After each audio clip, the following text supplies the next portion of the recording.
First time of business is reorganization, election of president and secretary for this committee.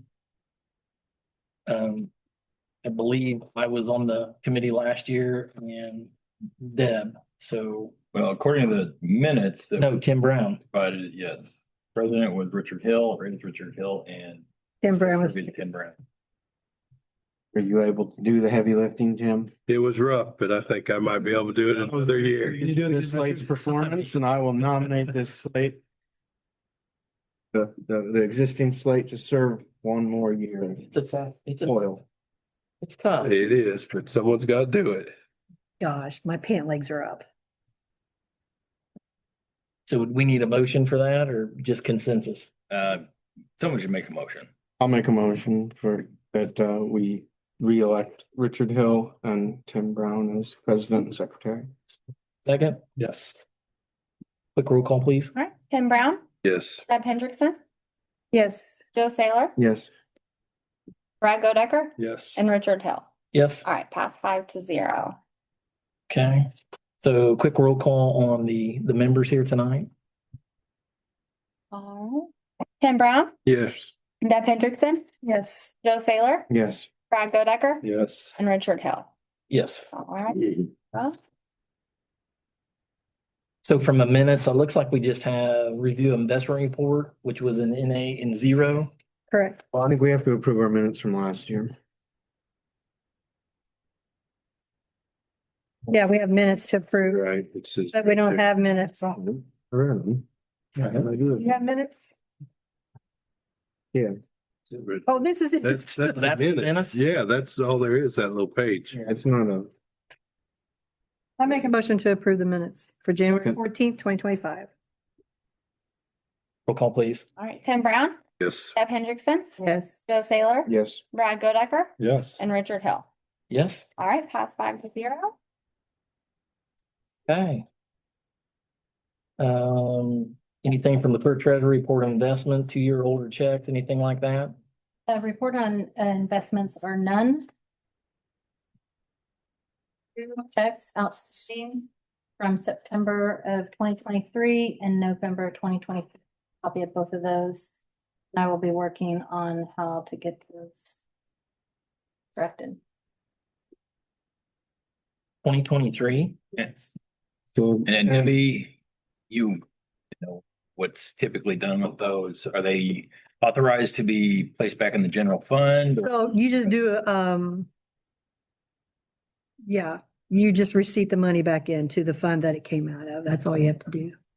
And so would the council action be to authorize voiding of those checks? Yes, they have to approve the voiding the check, I mean, to put the money back in. They have to approve to put the money back in. I'll make a motion to approve, I guess voiding the two checks, to one to 9/29/23 and the other of 11/30/23. And return those funds to the fund from which they came, which looks like general fire. Have a second on that. A second. Roll call, please. Tim Brown, Yes. Deb Hendrickson, Yes, Joe Saylor, Yes. Brad Godecker, Yes. and Richard Hill. Yes, All right, pass 5-0.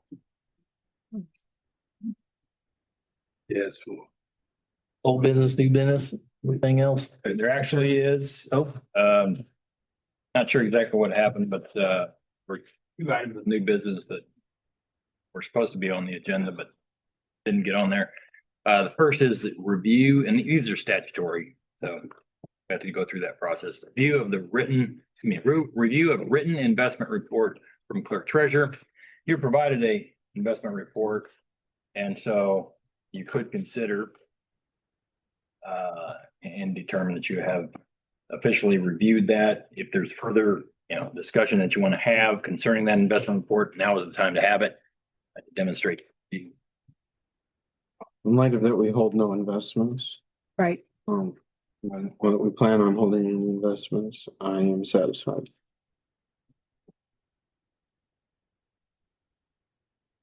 a motion for to approve, we need an approval of that or You- just consensus? Not a motion, but just consensus that you consider it reviewed and no further review necessary at this time. All right. Consensus? Agree. Tim, okay, we have consensus on review and acceptance. And the second and last statutory requirement is that you review your overall investment policy of the town.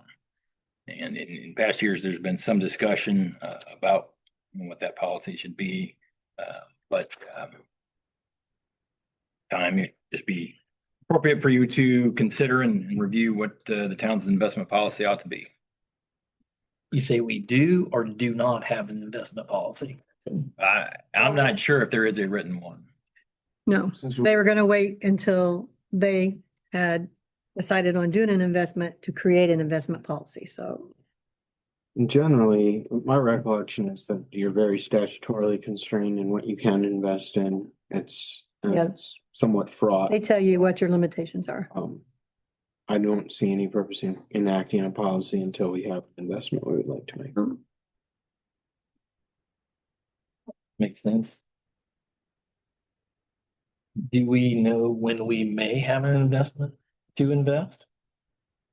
Well, Carmen spends the It's a money million fast. dollar question. You know, all of the capital improvement projects are done. There you go. I like that answer. There you go. Okay. We have consensus that we discuss the investment policy and we do not need one at this Yes. timeframe. Good Consensus. money? Okay. Anything else, Mr. Watson, at all? Okay, anything from the council? Going once? We'll adjourn this meeting. Board of Finance is adjourned. So going back to the town council meeting of January 13th. Have a roll call, please. Right, Tim Brown. Deb Hendrickson, Yes. Joe Saylor, Brad Godecker, Yes. and Richard Hill. Here. All right, we have a quorum. Adoption of the agenda. Anybody have any questions, concerns, add-ons at all? Want status quo? Okay, the first item is reorganization, election of council president and vice president for 2026. I had personally reached out to everybody to see if engaging interest and so forth. I know Brad, you had no interest, Joe had no interest, Tim, I'm good with leaving it the way it is. okay? So, I mean, I have no issue of doing that if everybody's in favor of me doing this, so. I'm not making a motion to reorganize. I'm fine with leaving the organization as it is. Even with Debbie as vice president, That what you continue on? Yeah, that's fine. She said she was going to. No, I'm not gonna make any motions. okay? Good. I think we're good there. Mr. Watson, conflict of interest forms, is that you or is that Carmen? Since it's at the top. Well, let me see what we These- have. I think there were a couple that were submitted. We I have a we copy have of it. two submitted. Are they in the packet? Do I have a copy? So Typically, I would read those Right. into the record. Yeah, we don't have a copy yet. No.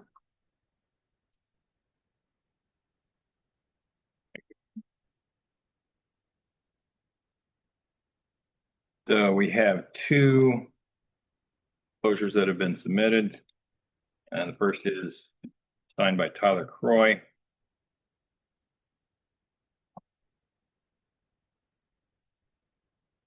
This is in a newer format, so I'm still.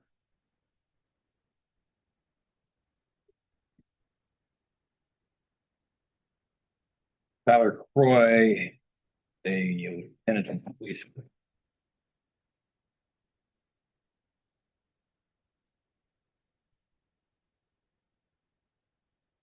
And the contract involved with this disclosure is with the contractor TXC Solutions LLC. And the town of Whiteland to contract and the relationship of Tyler Croy to the contractor is that he is president and CEO of TXC Solution. And he owns 100% of TXC Solution. It's for the fiscal year 2026. And dollar amount of the contract is to be determined because it varies. And 100% of the proceeds will go to profit for the business. And the identity of each purchase of goods or services is described as low voltage equipment, IT equipment, other miscellaneous equipment, IT support. Total dollar amount of each purchase is to be determined. The full legal name of the vendor is TXC Solutions LLC. Looks like the rest has already been viewed, referenced. And that's the substance of the form. And I'll go ahead and provide the other. It is from Brian Smith, who's a sergeant with the police department. And contractor involved in that one is also TXC Solutions LLC, and he's an employee of that contractor. He is an installer.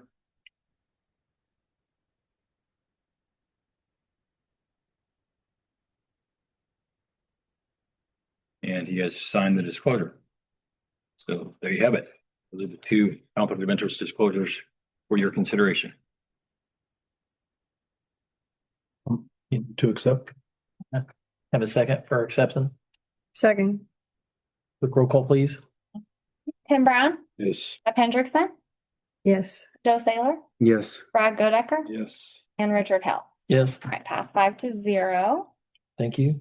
Mhm. Next item, we have two meeting minutes. One December 16th, 2025 and December 22nd, 2025. Probably need to approve the minutes separately. Mr. Watson, would that be, Yeah, we had some people missing. some people missing, Mr. Brown, Mr. I agree. Taylor missing. Okay, so December 2nd or December 16th, 2025 minutes. Any questions, concerns on the minutes? To approve. I'll second. Quick roll call on the minutes, please. Tim Brown, Stay. Deb Hendrickson, Yes, Joe Saylor, Yes. Brad Godecker, Yes. and Richard Hill. Yes. All right, pass 4-0 abstain. What was that? yeah. That's all right. Trying to look at the date real quick. That's when you were. Don't look back. So the second meeting is December 22nd. So Mr. Brown, Mr. Saylor absent. Deb, Brad and I were here. So did you have any questions, any concerns? Nope. It was a quick meeting. Did we have a second? Yes, Quick roll call, please. All right, Tim Brown, Abstain. Brad Godecker, Yes. Joe Saylor, And Richard Hill. Yes. I think I forgot Deb. Deb Hendrickson. what? I forgot to, Oh, yes, Okay, pass 3-0 and 2 abstain. Correct. 3-0 Thank you. Mm-hmm. Next item is voucher packet, January 13th, 2026.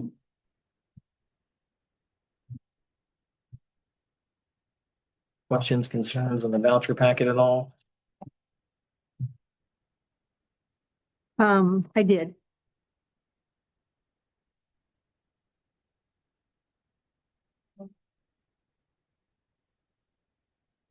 I see that we made a payment to Context, which was the company that's coaching and training the Parks Department.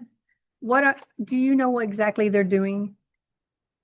Well, they completed that a while back. I know, but what- For the comp plan, it was to do the prepare, like to help guide the Parks board members on expectations and their role as part of the funds. So Okay. you guys approved that. Yeah, I remember approving that. But part of that expenditure is for their comp plan as well. Okay. I could send you I'm just curious on what they do. every single. No, it's fine. Are you attending those? Yes. Okay, And do they also prepare the comp plan for the park or? Yeah, yes, that was part of it. There were two different bills. They may have come together as one lump sum though. So part of it was for the training. And it's an update for that. We did get the DNR and we have the meeting next month to go through those and prepare our final draft or our final plan to submit to DNR, which will come before you all as well. Hey, Carmen, I know it's kind of like a separate entity, but on expenditures and revenue and stuff like that, that's being tracked and. Yes, they only have a budget of like $2,000. So the only thing that we did is we did a little bit of training for playground inspector. And we joined the Independence Recreation Association. There will be, I mean, I know we're just in initial stages, but there'll be a mechanism of tracking all that from an accounting standpoint, right? Okay. I had one question on the fire general operating fund, line 5. Shows an amount of voucher, but no amount allowed, and so it creates a discrepancy at the bottom. Curious what we needed to do on that. Which page was that? There you go. Fire generals, they don't match, and that's because, and I know what it is. Do you know what it is? The credit card Yes. stuff, yeah. Yeah. They the fire department paid taxes on a purchase they weren't supposed to, so they got it reimbursed, but the credit card bill had to be paid. Then they reimbursed it. So the following month there was a credit coming. So we need to remember to call and void that. See how to handle that. Yeah.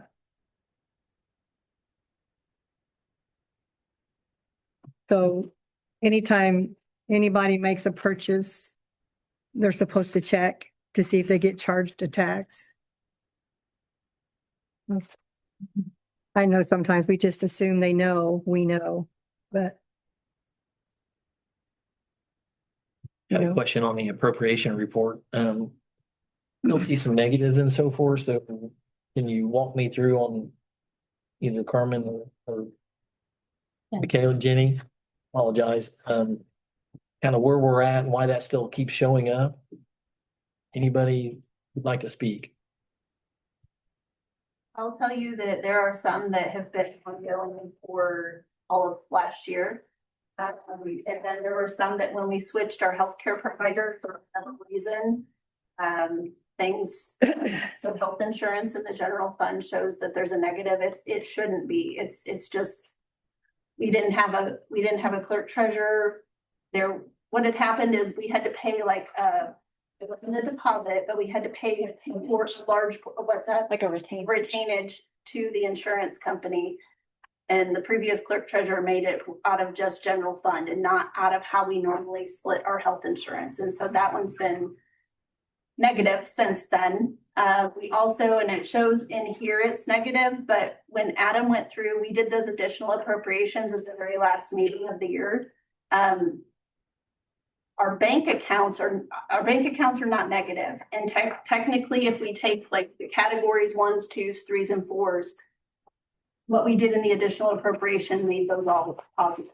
Yeah. Made it all like these negatives go away. It's just, this isn't showing it accurately. It won't show to you And in the year, probably. it's very frustrating. It's been one of the most frustrating things of this accounting system, because it seems like every time you go to make a correction, it ends up messing up something else. You'll also see perf. There's a lot of negatives when it comes to perf. For whatever reason, it's within payroll, it's pulling it twice. I say pulling it twice. It's not paying perf double. It's just, there's something going on within the payroll fund or payroll of Keystone. I know very little about that part. But there's something that's pulling it twice, even though it's only paying perf once, but it's showing in our accounting system.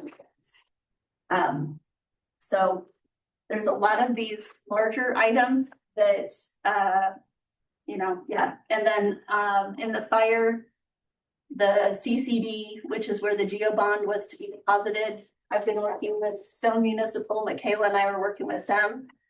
Originally, it was received into the town's general fund. I asked it to be received into the fire CCD. Then it was received into the fire general fund. And it's been sitting there since the previous clerk treasurer had been here.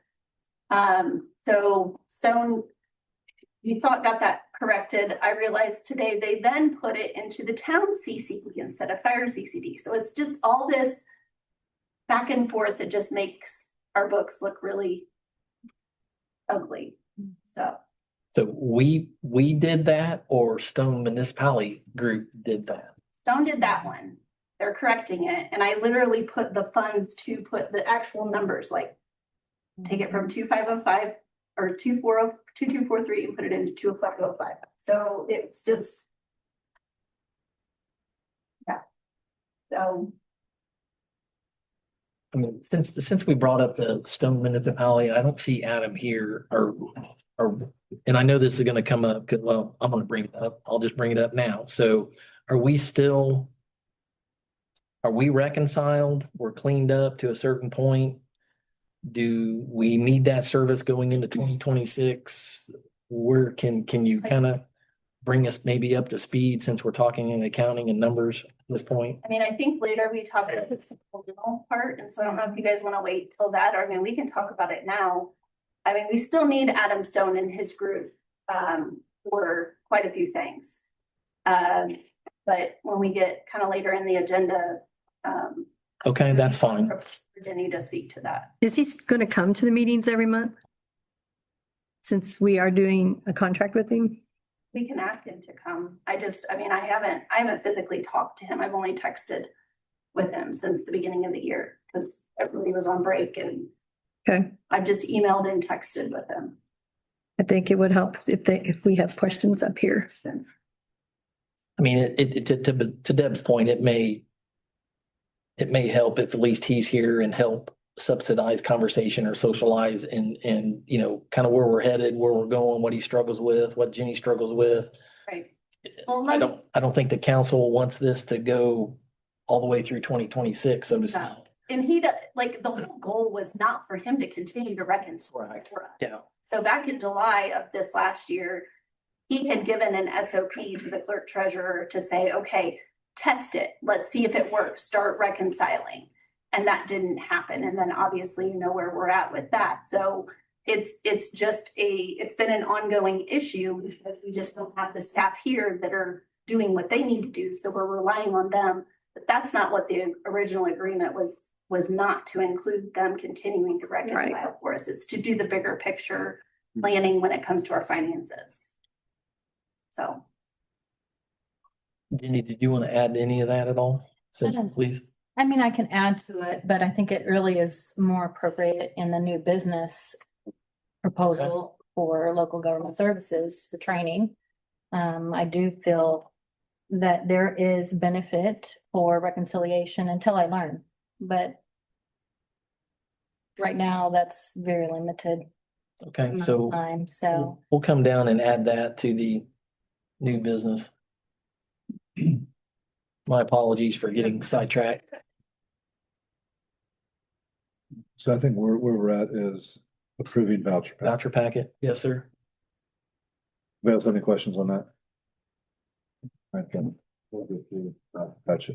Packet 11526. Have a second. Yes. Quick roll call, please. Tim Brown, Yes. Deb Hendrickson, Yes. Joe Saylor, Abstain. Greg Goecker, Yes. and Richard Hill. Yes. All right, pass 4-0 to 1 abstain. And then Jenny, financial reports, or tag team and Michaela and Jenny? So let me get everything pulled up here. They're really,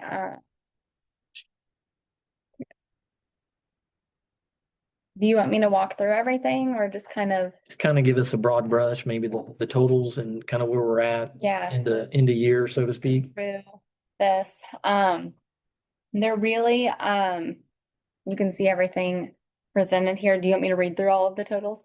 No. but Is there anything that kind of sticks out that potentially you have concerns with or? no, we were, so the revenues are probably gonna look a little higher this time or more accurate, I guess, because last month at my fault, I did not get money moved quickly enough with everything going on. So I did get money moved for both credit card and collections this time. So that was that.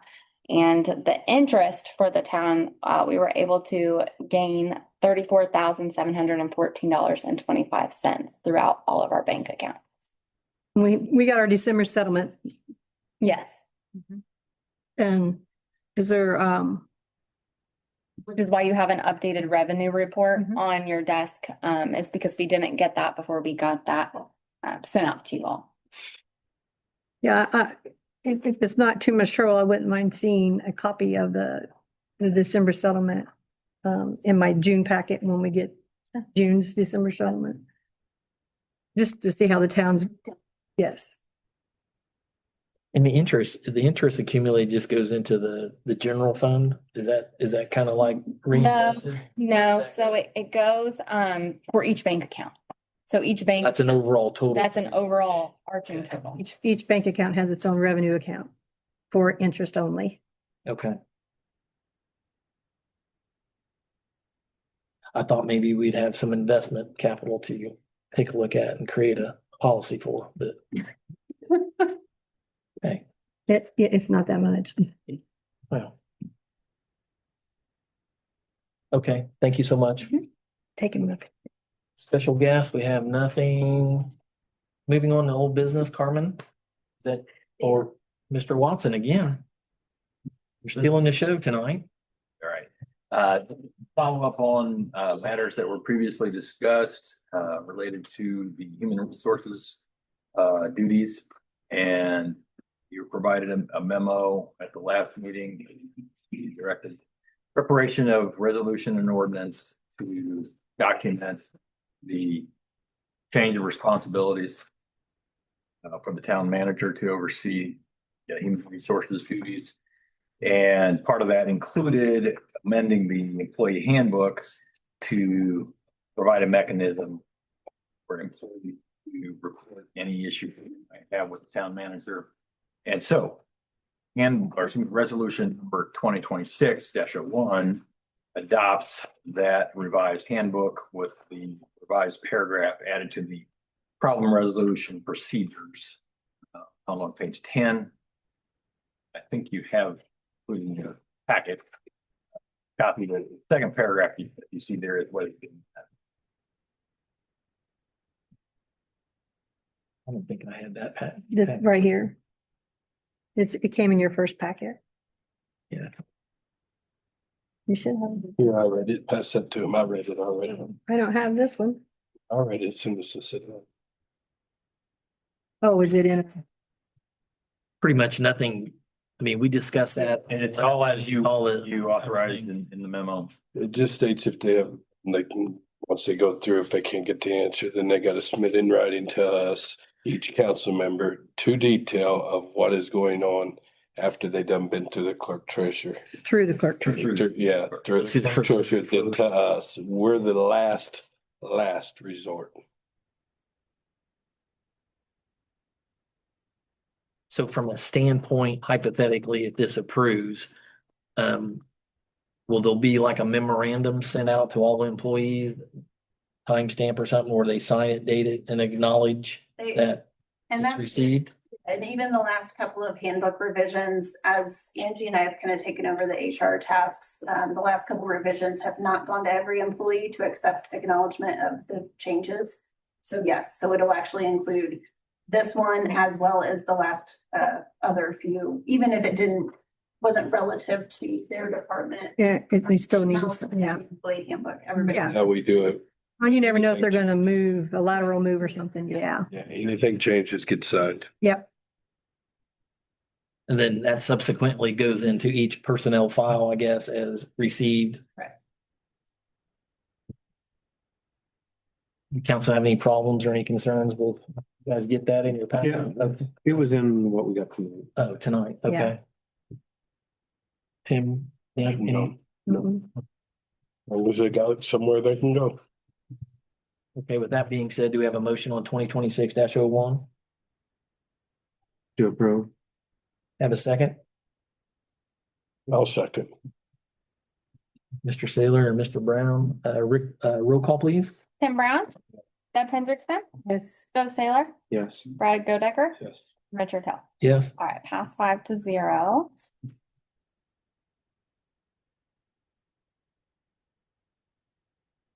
2026-01 amendment to town code, adding human resources to the town manager's duties. That's a companion ordinance to what we were just discussing. And this adds to our town manager provision in our town code that details the responsibilities, powers and duties. And it adds a new section 13 that makes it clear that the human resource functions are part of the responsibilities of the town manager. With the exception of the items that are reserved to the town marshal and the clerk treasurer. Quick question, sir. So 34-01, we list town manager, director of administration and director of operations. We don't have operations anymore. So does that need excluded?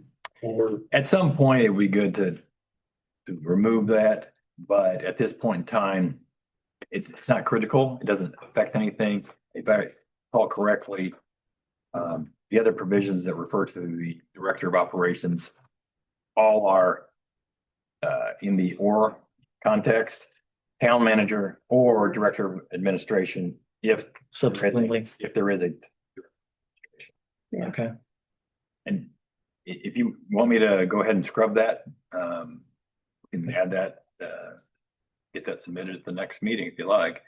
Yeah, it's, Well, but if you scrub that here, is there subsequent other documents in relation to other places that also need this? I mean, oh, yeah, I mean, this, give me a second here, in the body of it. I don't know that director of administration is referenced, is it? It's probably just in the title. Is that where you saw director of administration? I just seen it right here. Yeah, that's in the title. Yeah. I don't, and so in other portion of other subsections, it definitely still includes director of operations and director of administration. What do you guys think? You think that's necessary or is it relevant? I think our general ordinance said refer to Irvin's town manager or in the event that there is. So I don't think it really needs to be amended, at least not at the moment, unless council disagrees. Fine with Tim? that. Because Yeah, I'm it good. says Okay. or on all of them, so. Yeah. Brad, you good? Yes. Okay. So with that being said, we're okay. So do we have a motion on the table for human resources duties to the town manager? I'll move to approve. Have a second? Sure. Deb, sure? Yeah. Okay.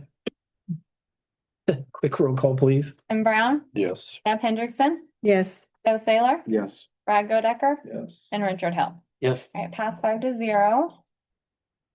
That is just first reading, so it'll come back at the next meeting as well. Okay. Unless you, for some reason, decide to expedite it. I guess we should have asked before we voted if Carmen was still okay with that. I mean, it's too late now. Okay, I'm okay with it. Well, I make a motion to Suspend the rules. suspend the rules. Thank you. And vote the second reading tonight. I'll second Deb's motion to suspend. Quick roll call vote on suspension of the rules, please. Tim Brown, Yes. Deb Hendrickson, Yes. Joe Saylor, Yes. Brad Godecker, Yes. and Richard Hill. Yes. All right, pass 5-0. Then I'll make a motion to approve final reading for ordinance 2026-01. For second reading. Second. Deb and Joe again, quick roll call for second reading, please. All right, Tim Brown, Yes. Deb Hendrickson, Yes. Joe Saylor, Yes. Brad Godecker, Yes. and Richard Hill. Yes. All right, pass 5-0. You call Debbie. Stone Municipality Group supplemental update. Jenny or? Okay. Well, kind of gets into the new business as well, though, because I understand the town agreed to have an update for Stone Municipal Group to train me. However, I feel as if there's a lot of benefit to Stone. They've helped me a lot. I do believe in reconciliations.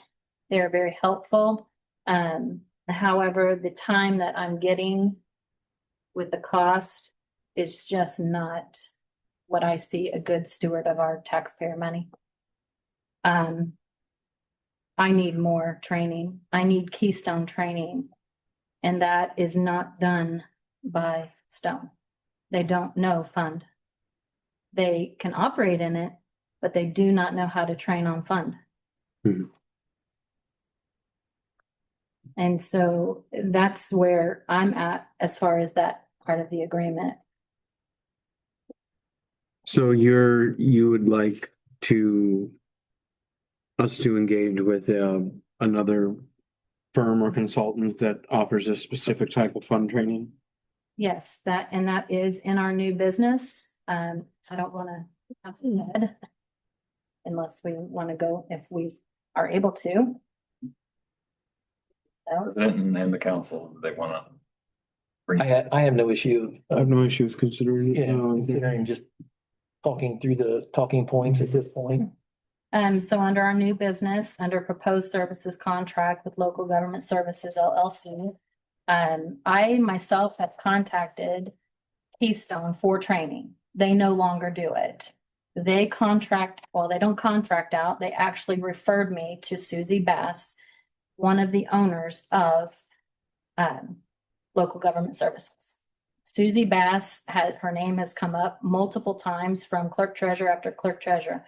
I've been to Princess Lakes. I've been to New Whiteland. I've contacted Greenfield. I've been to a lot of other places and calling to get training. And every single one of them say, you need Local Government Services to come in and help you. These women are a company that have been clerk treasurers. They have over 40 years of experience between the two of them.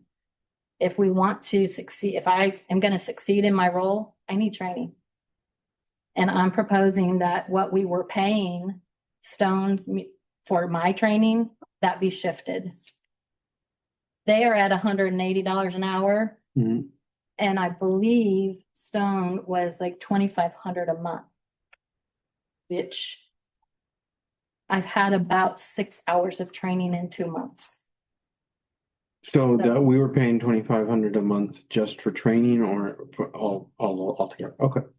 Well, from where I sit,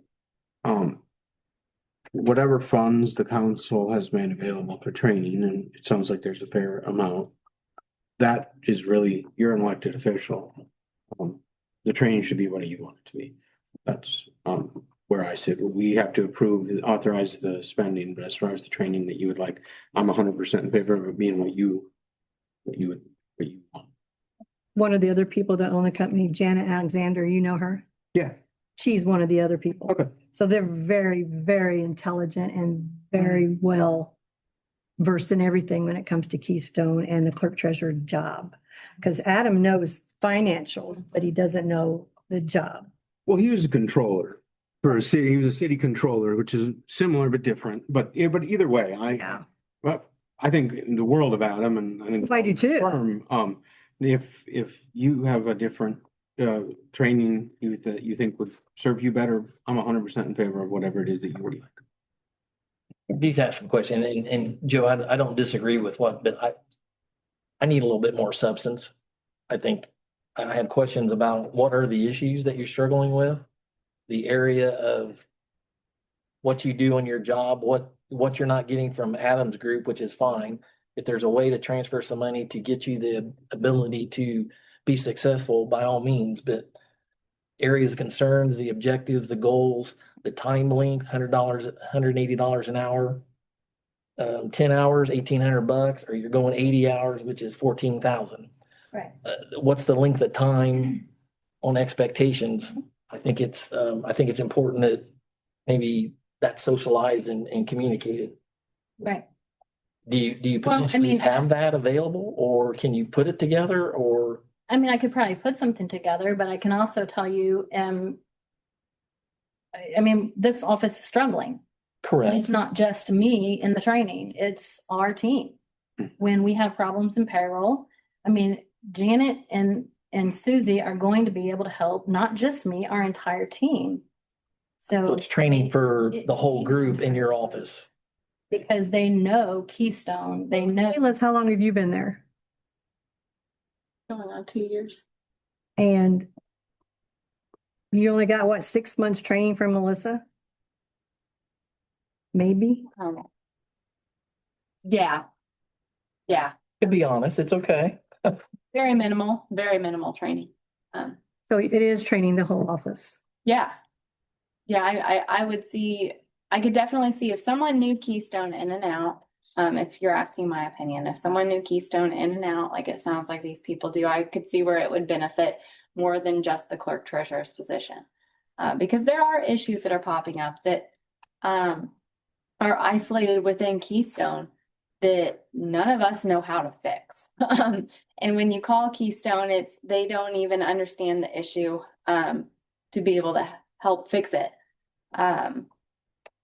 I think there are benefits to it, if someone were to know Keystone more thoroughly. So Carmen, going back to what Stone Municipality was supposed to provide us services on, which is reconciliation, SOPs and training. So do they have, on his quote, do they have that itemized to where potentially, like Joe mentioned, maybe there's $5,000 in his quote on an annual basis that could be redirected? We lower that and help her out. Is that, So are we the, looking into that? the training for the clerk treasurer, and that was to be on, like you all decided, a month to month basis. And I've talked to Adam, and I know Jenny has as well, but I've specifically talked to him about the supplemental, this 2,500.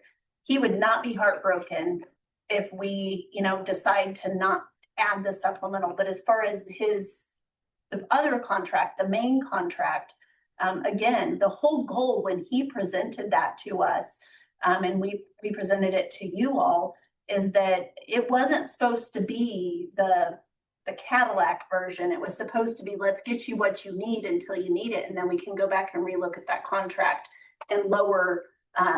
It's not just for the piggy bank to Stone Municipal or one of the, that kind of thing. So the whole goal is to him kind of phase out.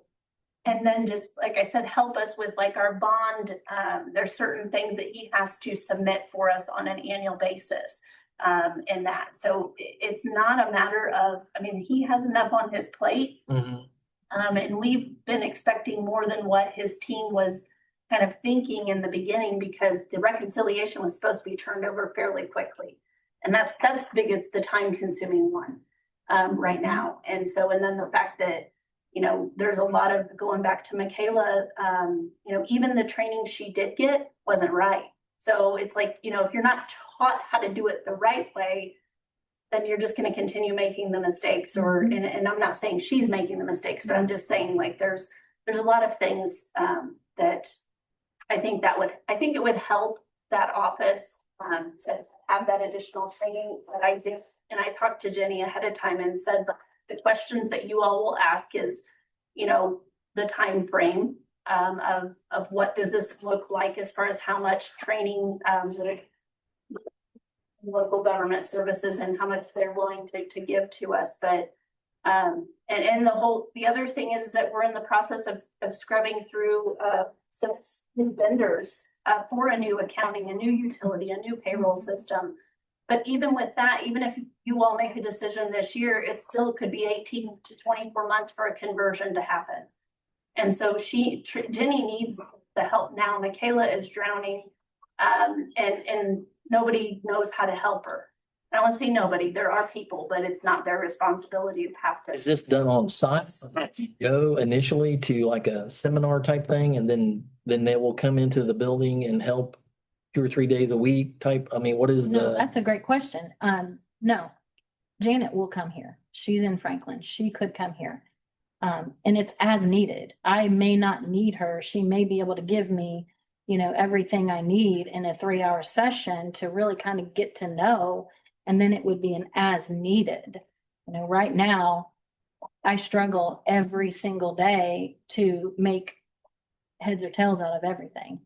So if we were to authorize, say, not to exceed $2,500 a month of their service, would that be enough? I mean, I think so. Okay. Absolutely. Right now, we're spending 2,500 and maybe an hour a week and then email back and forth. That's not getting my job, the statutory requirements of my role completed. No, I understand. Clerk treasurer is a very tricky job. And there's a ton of complexity to it, and there's not a lot of people, myself included, who even grasp most of it, and there's a ton of redundancy and a ton of contradiction in it, so I'm 100% in favor. Joe, to your point, I mean, there's a quick break around 10 hours, 20 hours, 30 hours. I mean, Mhm. you're possibly talking about 2,500, but you got 3 people. So is it, I mean, do you Well, but that's not anticipate? per person. Person. That's not That's a person. total Yeah. accumulative, correct, but like, for instance, 20 hours is $3,600. Is that a week? Is that 20 hours for a month? I mean, where are we headed? I mean, Well, no, I guess what I would agree with Joe, if not to exceed 2,500, that's 10 hours in a month. That's more than I'm getting now, and it is actually the actual position and what we need. I was alluding to, is that enough? Or do we start out and then you come back and say, hey, it's working, or we're still swamped, it's not enough because we're taking the 10, 15, 30 hours and we're dividing into 3, 4 different people. So, Right now, I'm just begging for training. okay. I would agree that I would be concerned whether it would be enough, based on just the general sense of what I've heard. And Because you don't want to keep coming back and So let's say we authorize 3,600, not to exceed 3,600 a month, that's 20 hours. And if that's not enough, I would certainly. I would be surprised if it wasn't enough, based on what I've already been learning from others on my own. so does that $188 an hour include the pamphlets, the paperwork, the SOPs to where you can utilize, or is all that additional? Surely to gosh, they're gonna have some sort of manual provided to you that you can reference, right, during your training is, That they've already given me. okay, so that's not extra nickel dime type concept, They okay, gave it To me for free. okay. And They want your business. been handling, well, they also want to see me succeed in this role and not have our town a mess, accounting wise. No opposite. I mean, I think we want to see you be very successful. And so this sounds like a necessary step. So. And we talked about that, not to exceed $3,600 a month being allocated for training for the clerk treasurer and team. So I'd make a motion to that. Has, Mr. Watson, have you looked at the contract? yes, I've reviewed it and we have been provided an addendum. Excuse me. It's we normally have an addendum to their form contract. I reviewed it and there were some things that weren't in their contract that are typically what we include. And I had a discussion with Janet Alexander. I modified the addendum to add those things and clarify certain things. And they accepted it. And so, yes, the only thing that would now need to be added is a not to exceed number. So is my understanding that Brad's motion is to authorize the signing of the services contract in an amount not to exceed $3,600 a month. 36. Okay, so 20 a month. I'll second. I apologize for leaving. Have a roll call, please. Tim Brown, Yes. Deb Hendrickson, Yes. Joe Salem, Yes. Brad Godecker, Yes. and Richard Hill. Yes. All right, pass 5-0.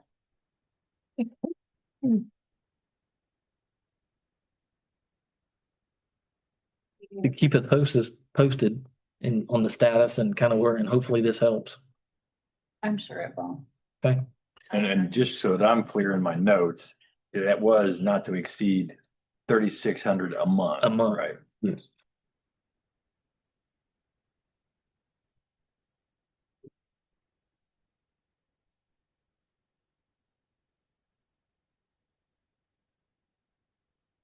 like for new business, Carmen, or You guys want.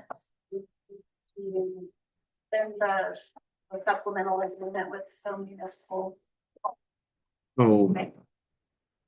Yeah, on the training.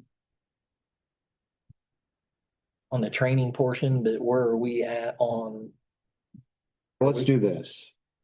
okay, I'll move to suspend that, and while we do the local government services. Did they say when they could start? I have not. Okay. Touched on about that yet. Carmen? second, or Well, so I'll let us get to a second first. do we have a second on Joe's motion to suspend the Second. training, or, yeah, training? And it's, sir. Quick vote on that, please. Wait, Richard, Oh, sorry. can I Yes, sir. that a little bit further? I haven't looked at that supplemental agreement recently. And maybe Carmen, you have more recollection of what's included in that. If the 2,500 a month is a portion of other things that we still need, do we want to suspend the whole thing, or can we, from your perspective, I guess is what I'm asking. Is it okay to suspend the entirety of that supplemental agreement, or do we need to be a little more nuanced in that? Well, and also, there's probably a notice requirement. Hold that up. Termination of a certain clause of that agreement.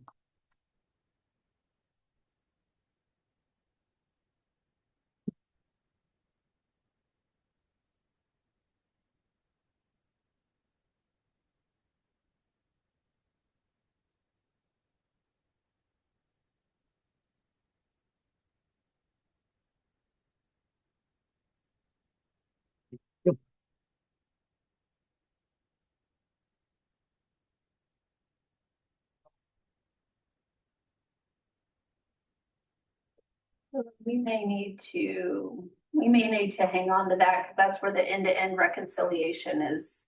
Them assisting us with reconciliation, we may need to hang on to it for one more month. What you could do is The cancellation of 30-day notice, so. you could authorize the town manager to negotiate with Stone an adjustment to that to reflect, Just reflect just the And the- training portion. yeah, Okay, that would be my motion, would be to authorize the town manager to renegotiate that term of the contract, as regarded the training. Have a second on Joe's motion. I'll second. Mr. Saylor and Mr. Brown, quick roll call on that, please. Tim Brown, Yes. Deb Hendrickson, yes, Joe Saylor, Yes, Brad Godecker, Yes. and Richard Hill. Yes, And pass 5-0. and I'll withdraw my previous motion for the record.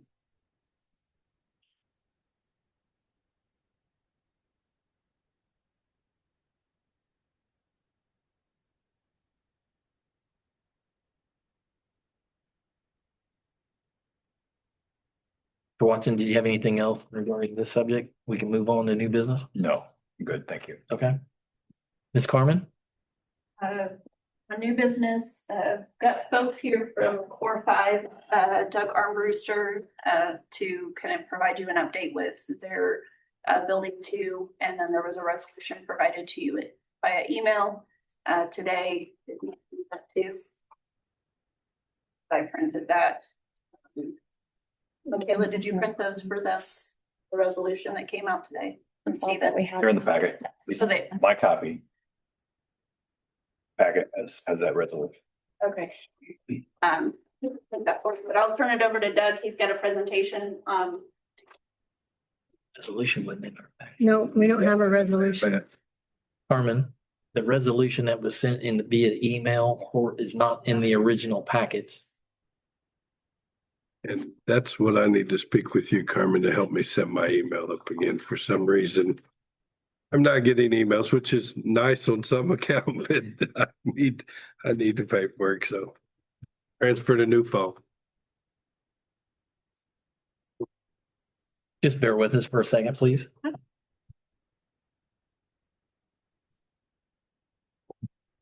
They have a presentation. Yeah. Mind if they go ahead and.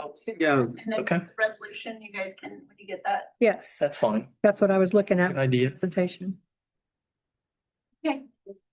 Thank you. Good evening, everybody. I'm Amy Nooning. I'm with the law firm of Dentons in Indianapolis, 10 West Market Street, and I'm representing Core 5 tonight. I'm here with Doug Armbruster. He's the Senior VP and Managing Director of Core 5. And we also have with us Anthony Armbruster and Christian Greenwell, also representing. So if you have any questions, all of these folks are available.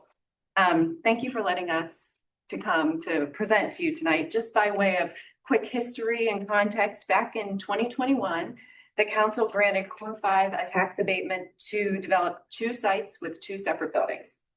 In April of 2024, Core 5 came before the council and the council approved an amended statement of benefits, SB1, modifying the start date and the completion date for building number 2.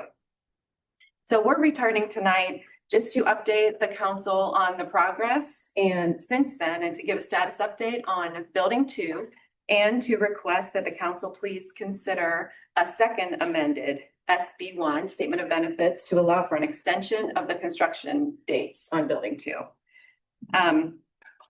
For building number 1, Core 5 has successfully fully completed building number 1.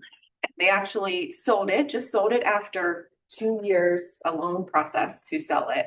The new assessed value has been generated by building 1 in an amount greater than was originally anticipated. The estimated assessed value for building number 1 was 22.1 million. And then in 2023, the actual assessed value was almost 31 million. In 2024, it was 31 million. And in 2025, it was 40 million. So good news there that building number 1 has overperformed in terms of producing additional value and benefit for the town. So since then, since last Core 5 was before the council, they've worked diligently to develop site number 2. The utilities are there on the site. The building is designed and ready to go. The site is what they call pad ready. All has been done that can be done at this point to prepare the site for the market conditions to improve and an end user to be able to be identified so Core 5 can finance the project and move forward.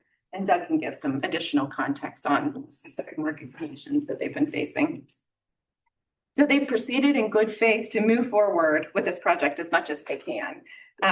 National and regional economic conditions have necessitated the pausing of the development of Site 2. And the rental and sale market just hasn't afforded the project the opportunity to move forward with the vertical development of the site. Once building 2 is constructed, we estimate that the assessed value will be 60 million. The original estimate was 41.6 million. So when building number 2 comes online, so will a lot of additional assessed value for the town and a lot of good high-paying jobs. So the anticipated investment has actually increased by almost 50% since our original estimates for building number 2. So we just wanted to be transparent and communicative with you all.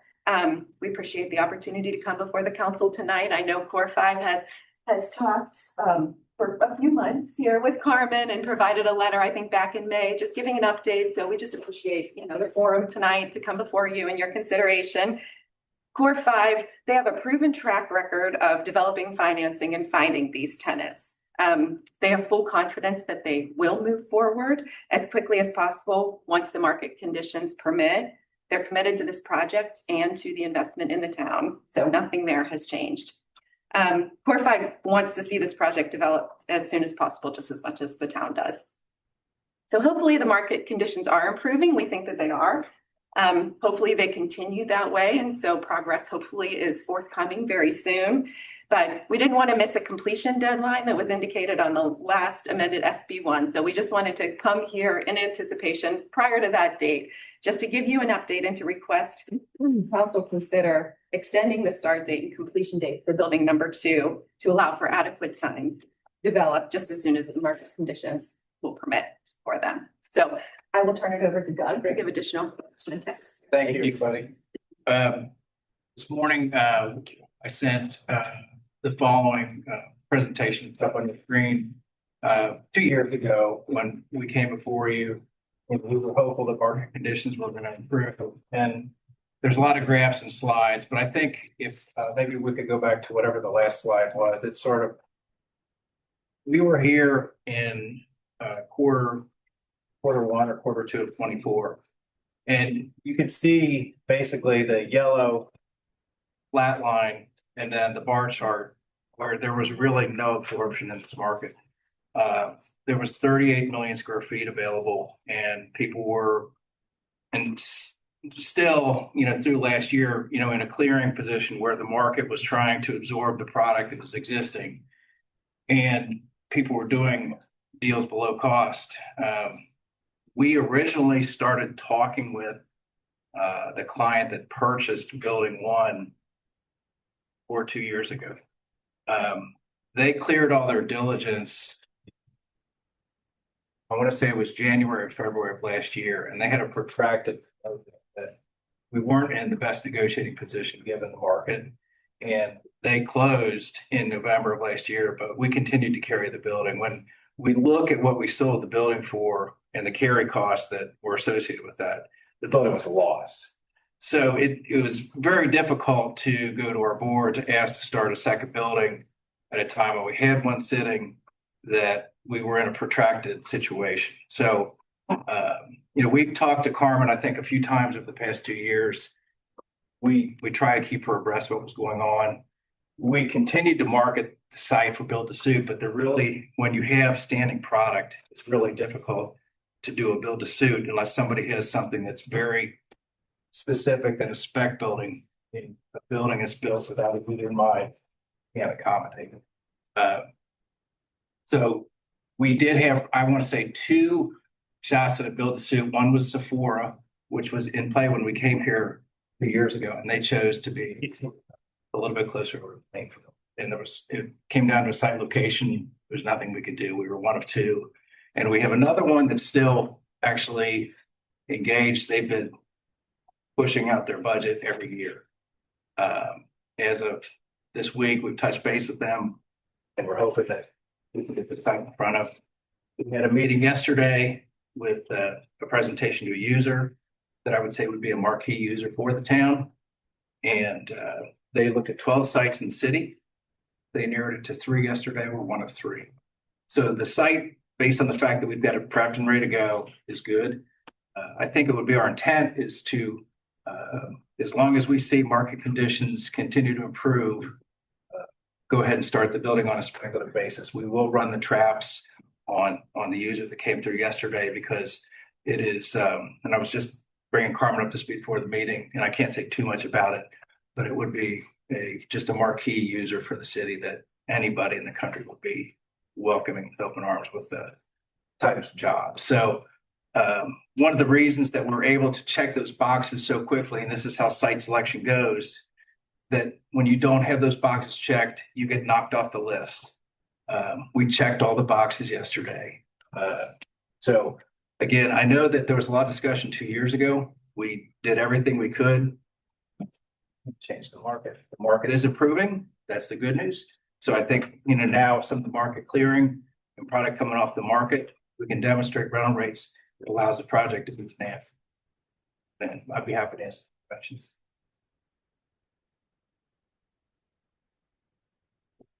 So your amended SB 1 closing has a start date of December this year.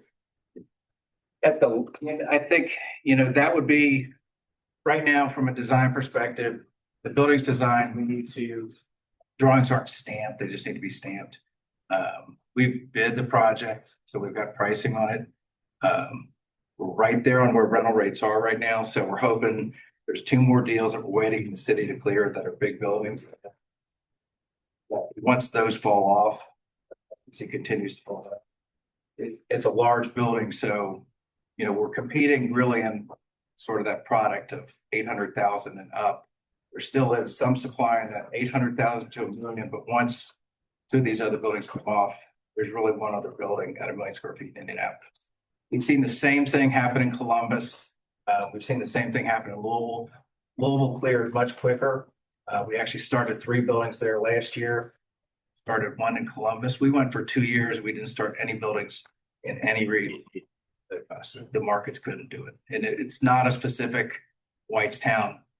It's not specific to the site.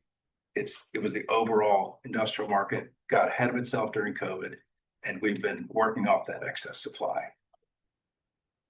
We had a 1.2 million foot building in Mount Comfort. We sold that in September of last year. It was the first of the big 1 million foot buildings to go down and get sold because it was the best building in the market. And we build the best building in the market.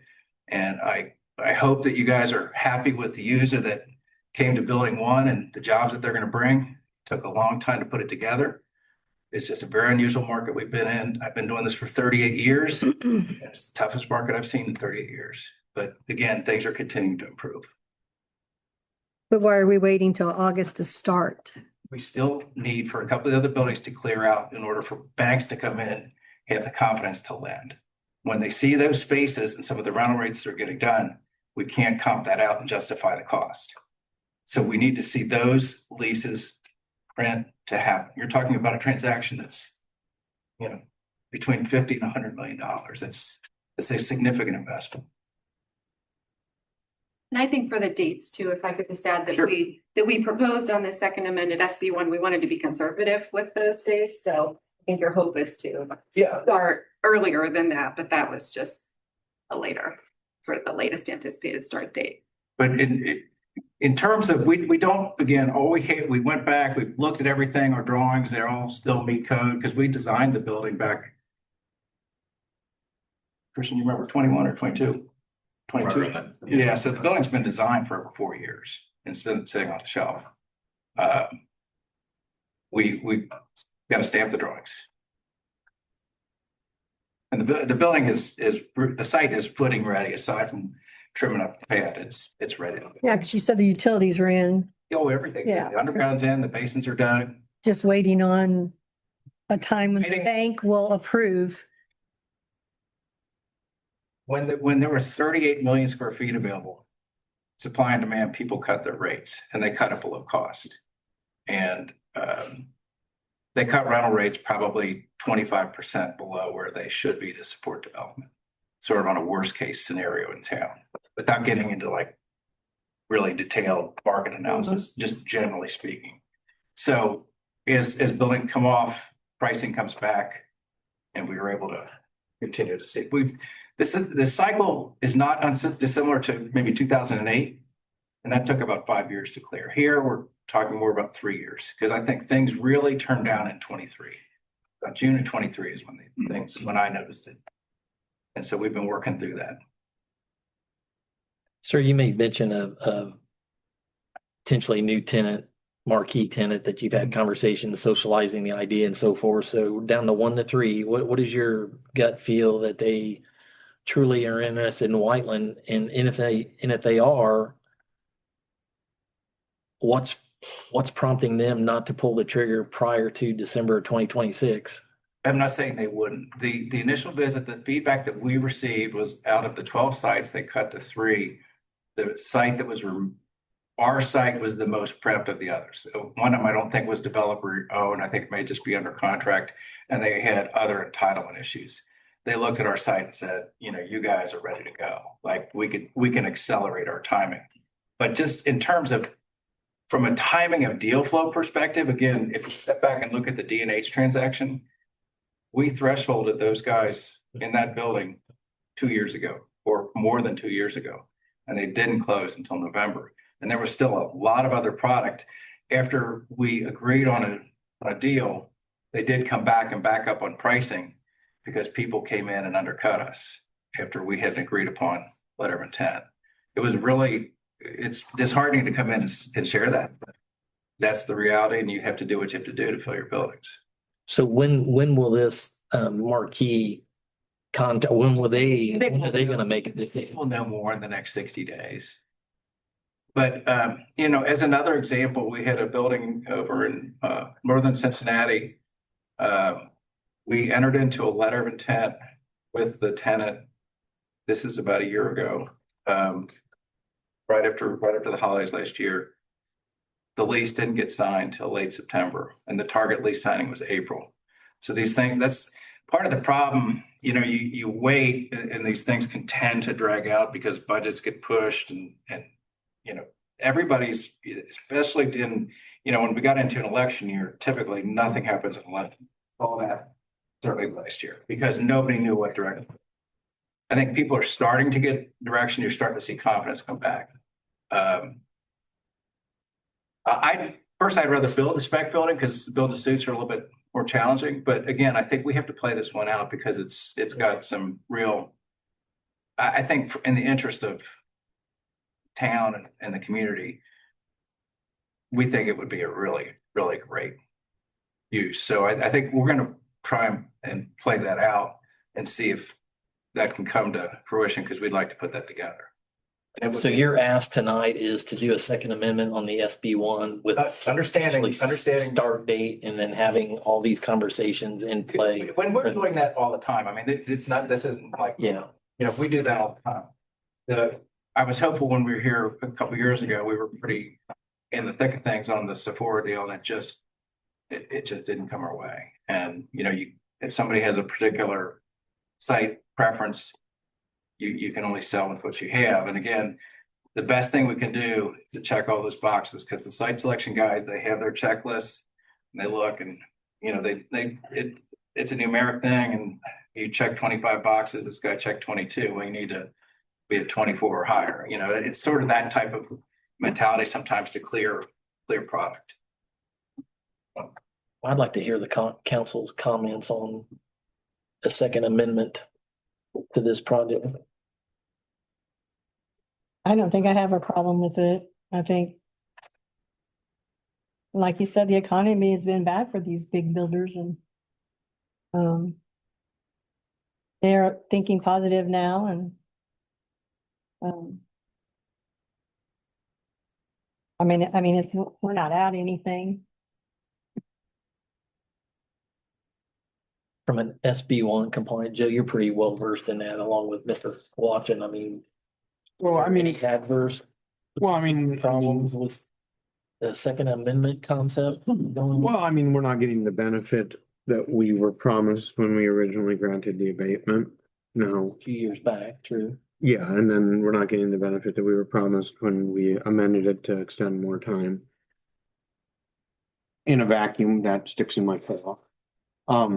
That said, if you're looking at it from a big picture outside, you know, thousand yard view, we're not actually losing some actuality. It was just that there is a unrealized potentiality. Right.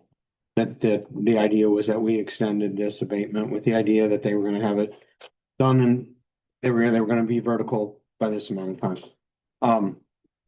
So it's not like we're basically just restarting the clock, for lack of a better way of putting it. Now, we set the clock, we established the clock, we created the abatement, we granted the abatement on the idea that it was on this timeline.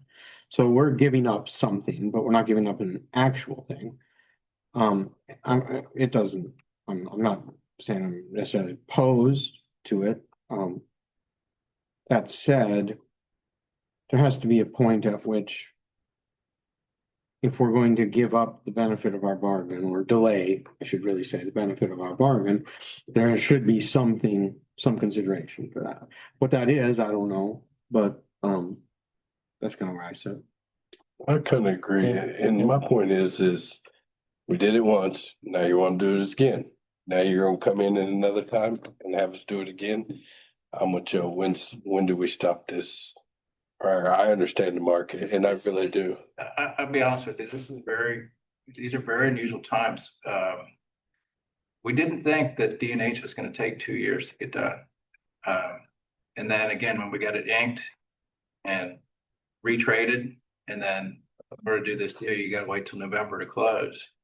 I went back and looked through some of our notes and our proposals assumed closing in July of 24. And I had a memo, one of the gentlemen over there said, we can't let this go past July of 24. And we closed in November of 25. I we can't make a market. I know, but I just hate to the point that we just keep doing it and doing it. But I mean, I understand the market. Not building. Correct. And I understand the thing too, but calls protocol. I just want to make sure that we're treating everyone equal. No, I mean, I do think the negotiating in good faith, candid, the banks aren't going to lend No. on with too much vacant property. They didn't create that. It is what it is. I get it. I may not be a big fan of it, but I'm, like I say, I'm not opposed. You know, one other comment, every year, we have as a company, we have a stellar reputation with our lenders and that we host a conference every year. And we basically invite all of our lenders in where we go through all of our financial results, talk about upcoming projects. And last year we had, I want to say 70 lenders that came in Atlanta, and we're going to do it again next month. And I had a gentleman pull me aside. I don't want to say what bank he was from, but he was local. And he said, "How are you doing on your big building?" He said, "The market's terrible." I said, "I know." And we were talking with a user at that point. I said, "We've got somebody we're talking to. We're hopeful." And he goes, "If you get that deal done, I hope you get the best bonus of anybody in town." Now, I can't tell you that I'm going to get that, but we did get the deal done. And it was because we put the best building up, because they had about 5 other choices in town. And at least, you know, I want to say this, you know, with all sincerity, we go out of our way to put up the best building, and we also go out of our way to bring the best clients to the markets we're in. We don't necessarily fall and take the first guy that comes down the pipe to put them in a building, because we want to leave a lasting imprint on the communities we're in. I think D&H is a win for the town. There were not a ton of economic wins when we did that deal. And I mean, we took it on the chin, but we got it done. And again, I can't make the market. I can explain to you what it is. We make money by building buildings. We don't make money by mowing grass on vacant pads. Oh, I agree. So I appreciate your consideration, and I understand. And I don't like coming here doing this, but again, we've tried, I think, over the past 2 years to speak with Carmen and communicate to the town kind of where we tried an alternate plan too. We looked at some smaller buildings, and we weren't getting any traction. I said, we need to stay with the plan we've got. I would like to get Carmen's take on it. Yeah, she had her hand up. One thing is that Core 5 has been very communicative. So if you recall, some of you were on this council, some of you were not. But in July of 2023, there was another developer that came before you all asking for an extension of their abatement, Heinz, the Heinz building. So their first Heinz building 1 is where Langham Logistics and Greedion is located. So their second location has been dead silent, okay? So in July 2023, they came before this board and got an approval for an extension of an abatement. I have not heard one peep, not one meeting from Heinz since July of 2023. And like I said, working with Doug and Core 5, they and his team, they've at least kind of, you know, it may not be, you know, good news, but at least they're coming in and They call you talking too with much. us. And then, you know, and so that is one thing that, and I get updates from Aspire as well, not only to see how our buildings are doing within the, as the, you know, calls come out and different things from IEDC or direct, you know, reaching out in that, and the market has been very stagnant. So like I said, for me, just having that continued communication with Core 5 has made me want to go to bat for them. But if Heinz, and actually I pulled up Heinz's abatement amendment, and it said they were supposed to start their building December or in 2024, and it's supposed to be done at the end of this year. Haven't heard a peep. So, you know, I don't know what they've got going on. And, you know, I've reached out to some of them just as, you know, the UPC, the Uptown Commercial Partners was another one, radio silence. So, but Core 5 has been very communicative. Thank you. Brad, did you have any comments on this at all? No, not at the moment. I'd just like to say, we appreciate you, your transparency and coming in and staying abreast with Carmen. I think it's important. From a financial standpoint, I mean, I don't want to force anybody to make a poor decision, especially when it has something or repercussions to your business, the community and the overall well-being of the town, so forth. I'd like to see this move off center. Don't get me wrong. Yeah, we do too. And so do you, but to Tim's point, I mean, we're kind of getting to that point to where, how many more do we potentially do, or is this the last? Or, you could always, your perception of the economy potentially could be different from my perception of the economy, because you have a bigger bank account than I do, and you're dealing with $60-100 million stuff. I think things are getting better, They but are, I'm low side, the little side. hell, they're definitely getting better. I talked to some of our brokers and, with the amount of absorption that happened, it all happened in the last 6 months of the year. It really was after like July, and they had record year last year. But I mean, some of it was at depressed pricing, but a lot of product has come off of the shelf, and that's good for the whole Metro Indy. I mean, I think also too, you having conversations, socializing that, Whiteland is in contention with, top three. I think we have a lot of benefit, and we can, bring this across the finish line too, because there's a lot of big players here in Whiteland that have come here recently because of what's available and the traffic patterns and 65 and things like the that. feedback we got was you guys were the most flexible. We proposed 3 different scenarios for them to consider versus like everybody else provided one.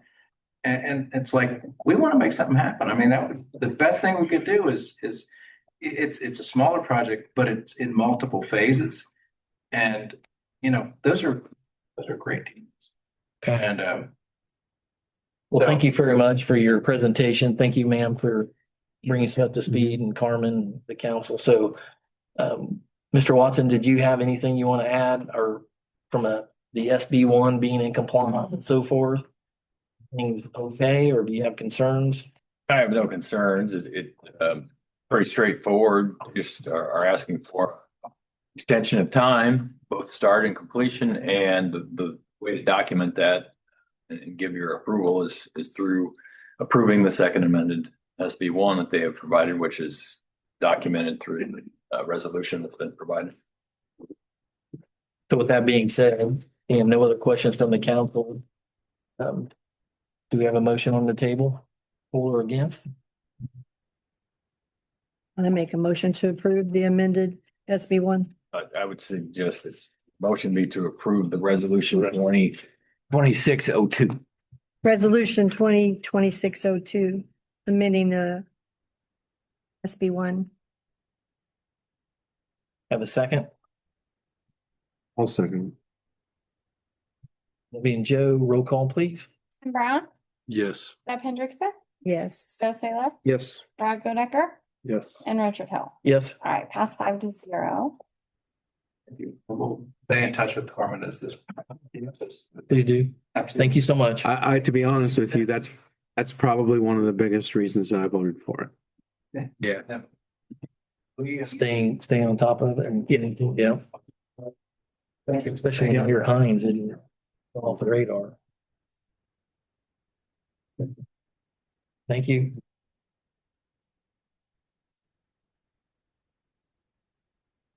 So we discussed the proposed service, dedicated acceptance infrastructure, Saddlebrook Farms. Carmen?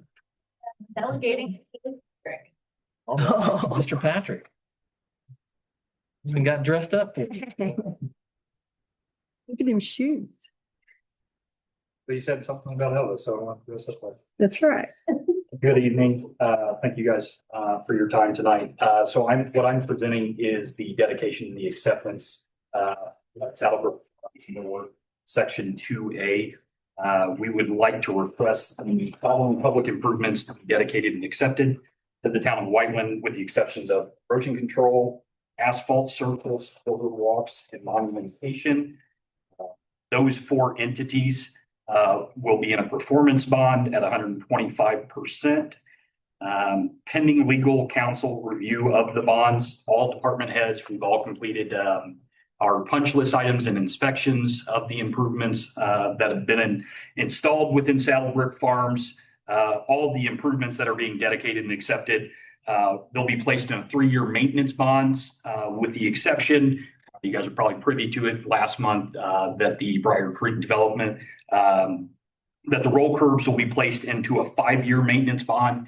Again, this is another section of a subdivision where we didn't have surface down. Talking to DR Horton, they agreed to extend the maintenance bond on the roll curbs for an additional 2 years. It's one thing that we've noticed without the surface is the gutter side of the curbs are getting beat up.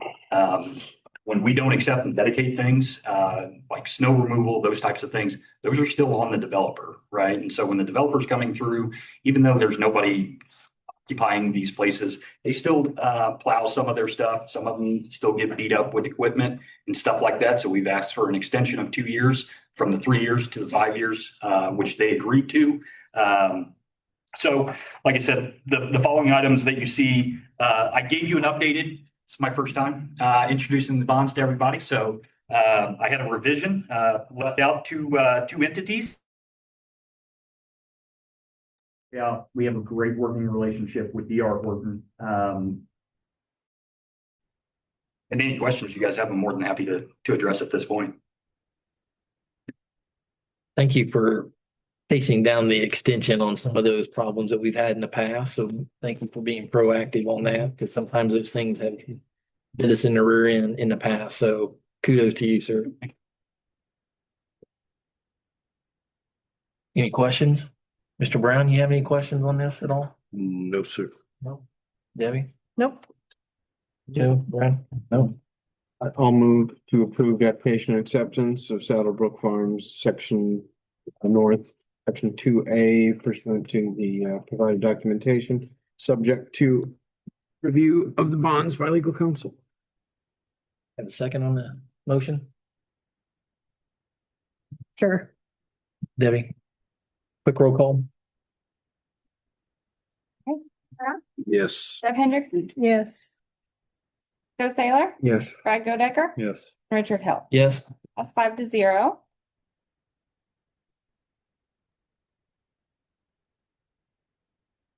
Traffic signal? Yes, so this, if any of you have driven out by the interstate around 3-4 o'clock in the afternoon, or if you're leaving one of the truck stops, there at Warrior Trail, you have had a lot of anguish. There's a lot of sitting, traffic just is a standstill. That is a signal that we currently maintain, where we have to manually send somebody out to manually update the signal timing and such. We started a conversation, Slim started a conversation with NDOT in June of last year to discuss what it would take for them to take over the timing, the signal timing, installing cameras so they could sense, or installing, the devices that they need to sense when there's an increase in traffic and there's issues with people moving through that signal in a timely fashion. So I've been working with NDOT. We started that conversation in August for their legal counsel to take a stab at an agreement first. We got it in, October? No, it was November. I think that we got it back from NDOT, and then Stephen has reviewed it and just has a couple of minor questions or revisions. But we would like to move forward and have NDOT then now maintain it. We would still continue to pay for the signal as we do, but NDOT would be able to monitor it and make changes to the timing based on when traffic is increased at that intersection. So the request is for us to, pending legal counsel and just a couple of minor things that, what we think are minor, NDOT may not agree. But to go ahead and sign that agreement where NDOT would then take over the maintenance of the timing, the signal. So Is that indefinite, or is that a certain period of time, or once you sign, they would just, then Whiteland has no So in the long term, NDOT is planning to make some revisions to the interchange that would eliminate that signal. So, I mean, we just don't have a time frame. If you all have followed like federal highway, what NDOT's funding has been cut, you know, I can say, you know, they finished their study 4 years ago at that intersection and indicated at that time 4 years ago that there's a problem and that they need to make a change, and they have their recommendation on what that change is to be. But then it has to go within their letting process, and who knows when it'll get funded. But at some point, that signal at Warrior Trail would go away. And then the folks coming southbound out of Warrior Trail, it would be a right in, right out. So turning right to go in and right to go out. And then with us installing the roundabout at Bob Glidden and Whiteland Road this summer, that traffic won't have to go all the way down to Graham Road to turn around. They'll be able to turn around at Bob Glidden and then head towards Cedars. So from a timing perspective on having an issue with traffic and so forth present day, what are we doing to eliminate or potentially help that problem until the contract is read and then it's implemented to where there's a transfer? Cross our fingers and pray that there's no accident. Well, maybe if there's an accident, then they have to do traffic control. But the biggest issue is when people are coming out of, it's a shift change is primarily when we start to see that. And Derek and his team can talk about it way more in depth than what I can. But when the DHL building lets out, it is chaos. And I tell you what, they go off-road. They go up Warrior Trail that isn't even a road on the south end and come out there onto Whiteland Road. They cut through the Amazon parking lot and come out through there. So they go every which way. And so obviously the roundabout will help.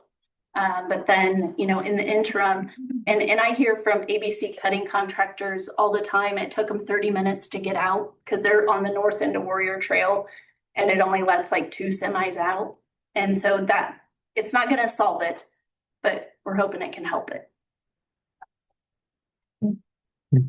So just a request to approve to sign that once legal counsels have all agreed. So do we need a motion for that, Mr. Watson, or is it just consensus or? I recommend a motion. Okay. By the way, I'm looking at it and the term is actually a 10-year term with renewals being subject to renewal with the same terms for 2 consecutive 10-year periods. And that renewal provision really should be tidied up a little bit more to make it either automatic or have it be renewable by the town or something like that. And so to your point, if you get into a renewable situation where it has to come back, are they going to stop what they're doing until we get to the legalese, or is it transition and it's not, you're going to smooth? I would be surprised if they would stop providing the service, the coordination in such an intervening time. But it would, if it was more automatic, I think that's a preferable situation to be in. Okay. I would move to authorize the town manager to enter into that agreement with NDOT Pending legal. pending review by legal counsel. Have a second, please. Second. Quick vote on that, please. Tim Brown, Yes. Deb Hendrickson, Yes. Joe Saylor, Yes. Brad Godecker, Yes. and Richard Hill. Yes. All right, pass 5-0. The only other thing I have is next month, we will have a recap of our 2025 stats from all of the department heads. I know police normally puts together a great presentation. And so we'll have something for you all on the rest of our departments. And then in addition, I just want to give kudos to Steve and his team. We got a compliment on social media. And she actually sent a private message as well to the town, just saying thank you for the water leak that was identified and repaired in a timely fashion. So not too often we get compliments. So that's all I have. Okay, moving on to department heads, Mr. Cox.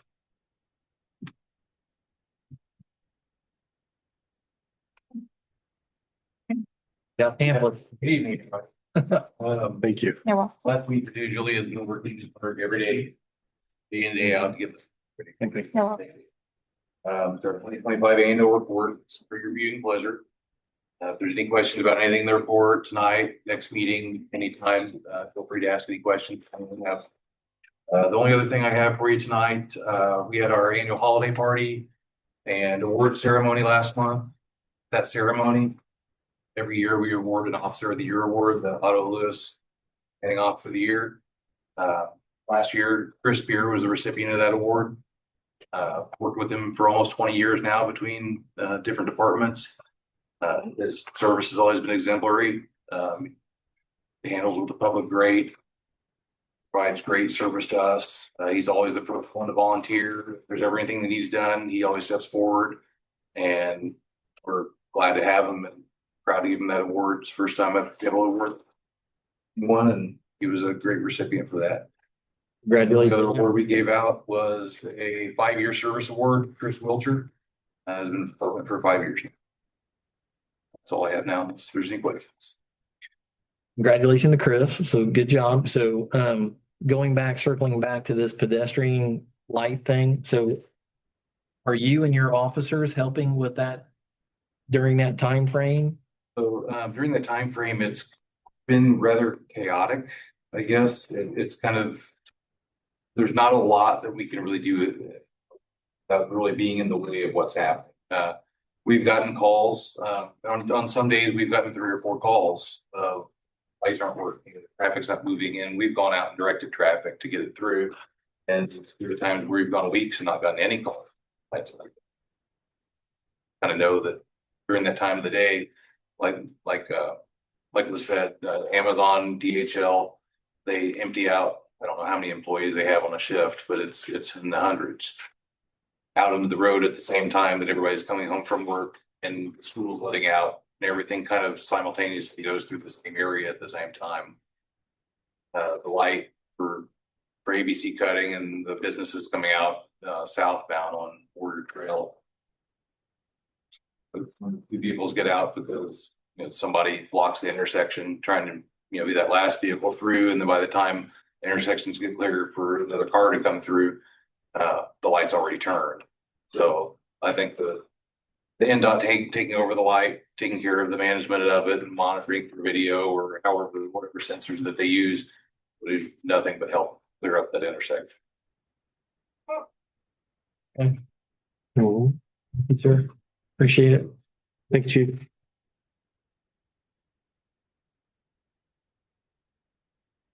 Mr. Eric, good to see you, sir. Eric Funkhauser, Fire Chief for the record.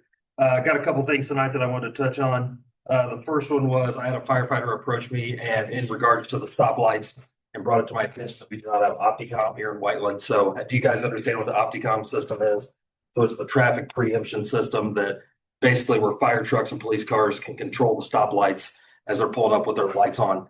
So if we're going out to the interstate, we would be able to, with our lights on and going on an emergent run, it would give us the green light as we're going so that it stops all other traffic, which obviously allows us to get through faster and not have to worry about people running red lights and stuff like that or different things. So what I'm asking tonight, I talked to Carmen today and she wanted me to present it to you guys, is there is a federal grant that'll pay 90% of this for the installation. So it's a 90-10 grant, but it's expiring at the end of the year. So I'm asking for permission tonight. The project cost is like $150,000 by the time you factor in $13,500 per light for the installation for all the system. And then they would come in, do the install. The problem is it takes up to 3 years for them to do the install, but they've got a new program now where you can fund it on the front end. If you get approved, then they'll fund you on the backside for reimbursement. So I would ask for permission to move forward with Carmen to work with her on filing the grant through the federal grant to be able to put that system here. And I would, when we're talking about the lights, we've got 3 of them out at Interstate 65. So Warrior Trail, which she said is going away, I would still put in for it now because you still get to keep the equipment in the future if we ever get future lights. So I would ask for that one, the 2 stoplights on both sides of Interstate 65, and then Whiteland Road and Tracy Road. And then I would also throw in Paul Hand Boulevard, or not Paul Hand Boulevard, but what's that? Oh, Bill and Christie. Yeah, Oakville and Christina. Mhm. So that way we're able to control all those lights. So nice thing is it makes it faster for our response times. You know what I mean? We get to control the lights. It's a program that both us and police can have, and we can install both the systems in police cars and fire trucks and ambulances and everything else. I had no idea we didn't have it. I thought it was pretty much universal. And normally, most places it is. I assume Yeah, that's yeah. too. Yeah, it is not here in Whiteland on any of those stoplights. So I can control the stoplights for my trucks in Bargersville, in Franklin, Greenwood, the city of Indianapolis, everywhere, just not at these locations. Mhm. So So yeah, all individual trucks or police cars or fire trucks that has the ability to. yes, and it's even, so it's GPS or infrared. So now they do dual systems. So everything in Indianapolis is infrared. So you kind of have to, play on their old system up there, which I think they're going to do some upgrades here at some point. So my ambulances, I have to put both systems into those ambulances so they can control the stoplights. So it would use an infrared strobe that triggers. Yes, so it's direct line of sight on the old style. So used to, there's an infrared sensor on top of your truck and it has to hit that and then it triggers that white light. So if you ever see the white light on the stoplights, that just means an emergency vehicle's coming and getting ready to control the light. Pay attention. Yeah, Wyland Road, I seen it the other day when you guys went out and Yeah. white light come on and stuff like that. Yep, I know what you're talking about. So I don't know, Stephen, if it needs to be a motion or if it would just be consensus to allow us to move forward. Because we're not asking for any official numbers tonight. It would just. Either is fine. I'll make a motion to authorize the pursual of the grant. It's win-win. I had no idea we. I would have thought that you already had something like that. To front the money up front, Joe, is that what you're No, saying? this is just to pursue the grant. Pursue the grant. Okay. Yep. Okay, Second for the grant, right? Okay. Quick roll call on that, please. Okay, Tim Brown, Yes. Deb Hendrickson, yes. Joe Saylor, Yes. Brad Godecker, and Richard Hill. Yes. Pass 5-0. Thank you very much. Second thing, Carmen, I'm gonna steal a little bit of your thunder tonight. So, I did not bring you any fancy folders or any pretty pictures tonight. So I will tell you that our call total in 2024 was 1,006. Our call total in 2025 was 1,214. So we saw a 21% increase in call volume over those 2 years, which I would tell you is probably larger because in 24 we had an agreement with New Whiteland that we were running mutual aid and dual response with them. So our run numbers, if you took that dual response out, would probably been much lower. So we had a huge increase in runs at the fire department over the last couple of years. Next thing, Tim, you'll like this. I just wanted to inform you, I haven't even informed my own fire department of this yet, but so hopefully nobody's online listening right now, but Medic 271 will be moving back in the next 2 weeks. Good, because I had some concerns about that. Yeah. I was gonna get with you about it, but I appreciate that. So I'm working on, obviously after the tornado, we didn't have a place for them and everything else. So now that it's all updated, I'll go in and just redo the locker room and put the medics back over here. So we have not. I appreciate that. Medics yet, but so that'll lower response times on the ALS unit over here as well. Thank you very much. That was a big concern of mine, having our ambulance so far away to get to our citizens who might be older, even me. I'd worry about it if something happened to me, at least just response times a little quicker. Absolutely. Where were they? 201s. So we didn't have, so state 135 and 135 in Bargersville. So, I'm not into the fire department lingo, sorry. yeah. All right. Either. So in the end, now it's going to be back over here, which will cut response times in, Thank you. 3/4 to a half, if not more. So Can't tell you how my appreciative. own firefighters haven't even heard that. So they probably just heard it tonight. They heard it tonight. They're- That's They're like, Excited too, yeah. We're happy. Yeah. So last thing I have on my list is obviously I heard, at the last meeting, you guys were discussing hydrants. I don't want to preemptively jump in front of Stephen Richards tonight as he's doing his presentation, but I do want to throw my full support behind Stephen's presentation tonight that we replace and look at funding the hydrants and getting those back in working order. All right, any questions for me? Yes, sir. You know, I got questions. Sure. So how are we doing on our fire trucks and our maintenance and all that? The things we bought, the retrofit, everything? Retrofit, we'll find out tomorrow. So the truck is up at the shop. So they actually got all the parts in to be able to, so they're coming in with the crane tomorrow to lift the ladder off and tell us if it's replaceable or not, or fixable. So we'll have an answer hopefully by tomorrow. Okay. That's all I had. Thank you for coming to the meeting tonight. Yeah, absolutely. Any other questions? I have one for you, Yeah. with regard to Stephen. Like, I mean, it was indicated that there was a lot of communication difficulty in finding reps for different fire hydrant companies. Yes. All of this kind of thing. Like, I mean, I know you guys seem to be connected to everyone all over the country. I can't imagine you're any different. Like, I mean, are you working with him direct, help with that, or? Yeah, but we all sat down last week and had a meeting. So myself, Carmen, Angie, and Steven all sat down and met to make sure that we're communicating when these hydrants are out of service, so that I'm not seeing it on a council meeting being discussed at the end. So we've got a new process in place that everything will be taken care of. And from the communication standpoint, yes, I put him in touch with a excavating company that can help with that as well. So funding wise, you know, you guys will see all the models. He's going to do the presentation tonight, but you guys have the money. It doesn't change anything other than the fact that it lowers liability that we have the hydrants in service at all times. So I fully support, you know, replacement and making sure that they're all fully functional. We also come up with a plan that we're going to be, and he'll probably tell you this, but we're going to start helping flush the hydrants and maintain the hydrants and everything else. So we're going to start marking them for GPM. So we know at the fire department, I mean, how much gallons per minute they are. We'll start using colored tape instead of painting them. So we've got plans in place to help maintain them and everything in the future. That sounds great. Yeah. All right. Anything else? It's a lot of work. Yes, it is. I'll text you my other questions later. That's fine. I'm kidding. Thank you. Thank you. Thank you. Thank you.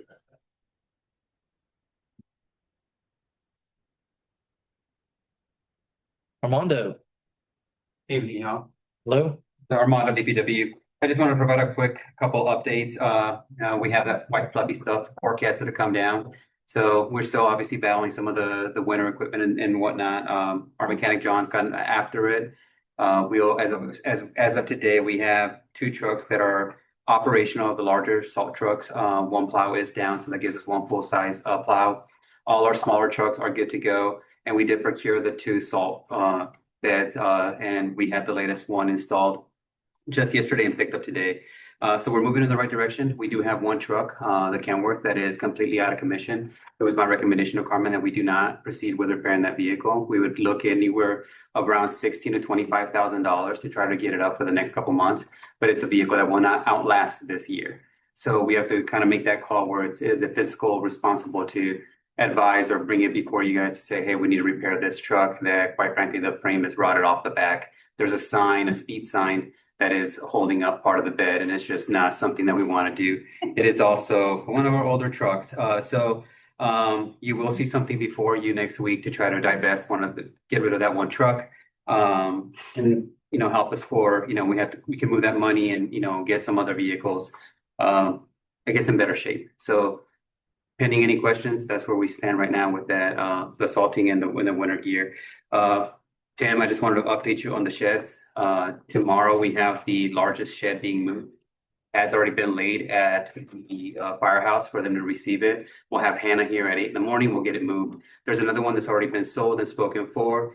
And we're just waiting on the gentleman to have the coordination. However, all the sheds, with the exception of 1, all the utilities have been disconnected and so forth. So just to close that out, there is progress being made, concrete's being cut, but we just can't get ahead of us, removing all the concrete. I don't want to create a trip hazard. Mud, I agree.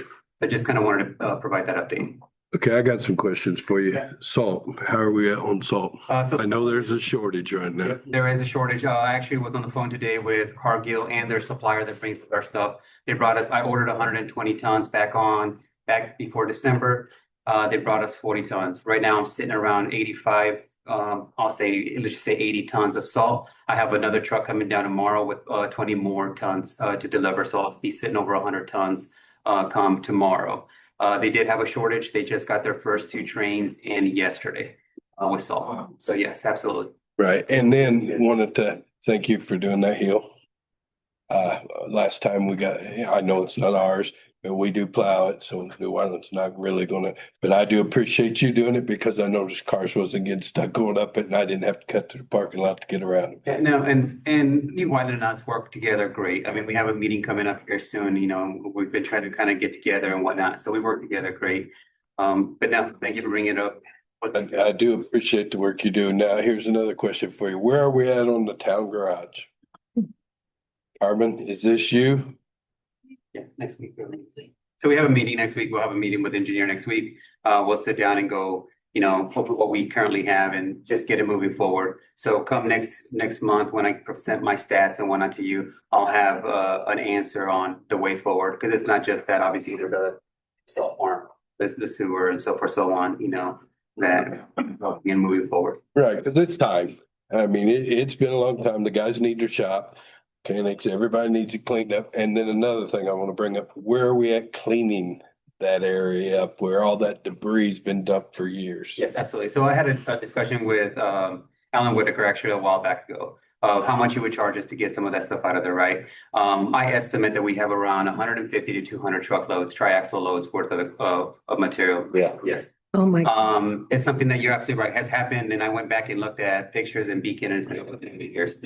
So yeah, so we're gonna get it cleaned up. So here's, I had a discussion with Carmen also, and we do have a triaxle, right? We can't move that much material out ourselves. It's just not physically possible what we have. However, we will kind of scratch at it. Alan Whitaker and I had a conversation. He has a site where we can take material to.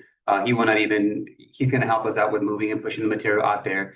Additionally, there will be some monies that I will ask for, and I've had this conversation with Carmen on what it takes, right? I'm thinking it's gonna take around $25,000 to $30,000 to remove all the material out of there if we had to get it hauled out. If you're looking at $100 to $110 a truckload, you multiply that times 200, plus a rental of a larger loader, because I need at a minimum a 3 to 4 yarder. I can break it down with what I have right now with the excavator, but the excavator load out will take forever, and then I'm losing man hours and I'm losing equipment, you know, usage per se. So we have been working on that front also. So when Whitaker does haul, does our triaxle not roll with him? That cuts down, our Absolutely. triaxle should roll at the same time Whitaker does. Yeah. We got CDL drivers, they should be hauling because that cuts down to $110 an hour versus what we pay our guys. Triaxle's here, let's put it in use. I'd really rather see our truck help too. No, so, and great point. So all the stone that we've hauled out, anything that the sewer plant has needed, anything that the fire department needed for their shed, anything that we've needed here, we're using the triaxle. That triaxle has been put to use and is being used. Any piece of equipment that we have in the town that is currently in the town, we're putting it to use. Carmen and I have plenty of conversations, and I'm huge on divesting if we're not using. I always call them a depreciating asset. If it's something's just sitting there and it's not useful for the town, then what do we do? You know, so you'll see some of that coming, and our truck will move. I had a conversation with Carmen and one of the employees also that he's gonna end up moving basically a truck a day is what I'm shooting for. And I know that doesn't sound like a lot, but in the grand scheme of things, when you're looking at 8 employees, DPW employees, losing an employee for 2 to 3 hours a day just to make one run, it becomes pretty, obviously, it cuts down my man hours and my equipment hours. So our dump site's hour and a half round trip or one way? No, but I'm accounting the time that it takes for us to load it out with our equipment. Okay, well, I was just curious. There's Well, I nothing appreciate it. contaminated in there, is there? To where it's an IDEM issue or anything like that? I think I just. Yeah. We can, you can make this. On the back. Use 4-letter words. Yeah, that's a rough one right there, Richard. My name's all over the report, so I want to ask the question. Save you the two, sir. No. The bottom line is, you're absolutely right, it needs to get clean and we're getting there. We have to develop a plan, and we've come in with a plan, and we are gonna execute that plan. It bothers no more, you know, it bothers me more than anybody else, I can guarantee you. We're no different in the building and everything. Our guys, our team members are the ones that are in there working down there. Right, and we need a good quality building for break rooms, stuff like that, bathrooms. I understand that. And as long as we're moving forward on it, I mean, that's what I want to do. It seems like we've been stagnant for so long that it just, if that's the case, then we need to hire a contractor to come in and run the job and deal with that directly to get it going. Then we need something because you guys are all busy and I understand that. And is it something that we should get a general contractor to come in and say, this is what we need, this is what we want you to do, let's work with you. And, you know, to take some of the load off of you guys, because you're dealing with the streets with your 8 employees. Carmen's dealing with everything else, you know what I mean? And it just might be something we just need to get on the ball and get it taken care of. That's all I was curious about. An update next week on that. I appreciate it. So thank you. I appreciate every guy. I really do. So did our 4 trucks come in, our new ones that we approved, or are we still waiting on the new? I don't want to steal anybody's thunder, I'll let somebody. Okay. Yes. Okay, all right, sorry, no worries. That's Jesse's. Thank you, sir. Thank you, Armando. Mr. Richard, you're up. If you're ready, sir.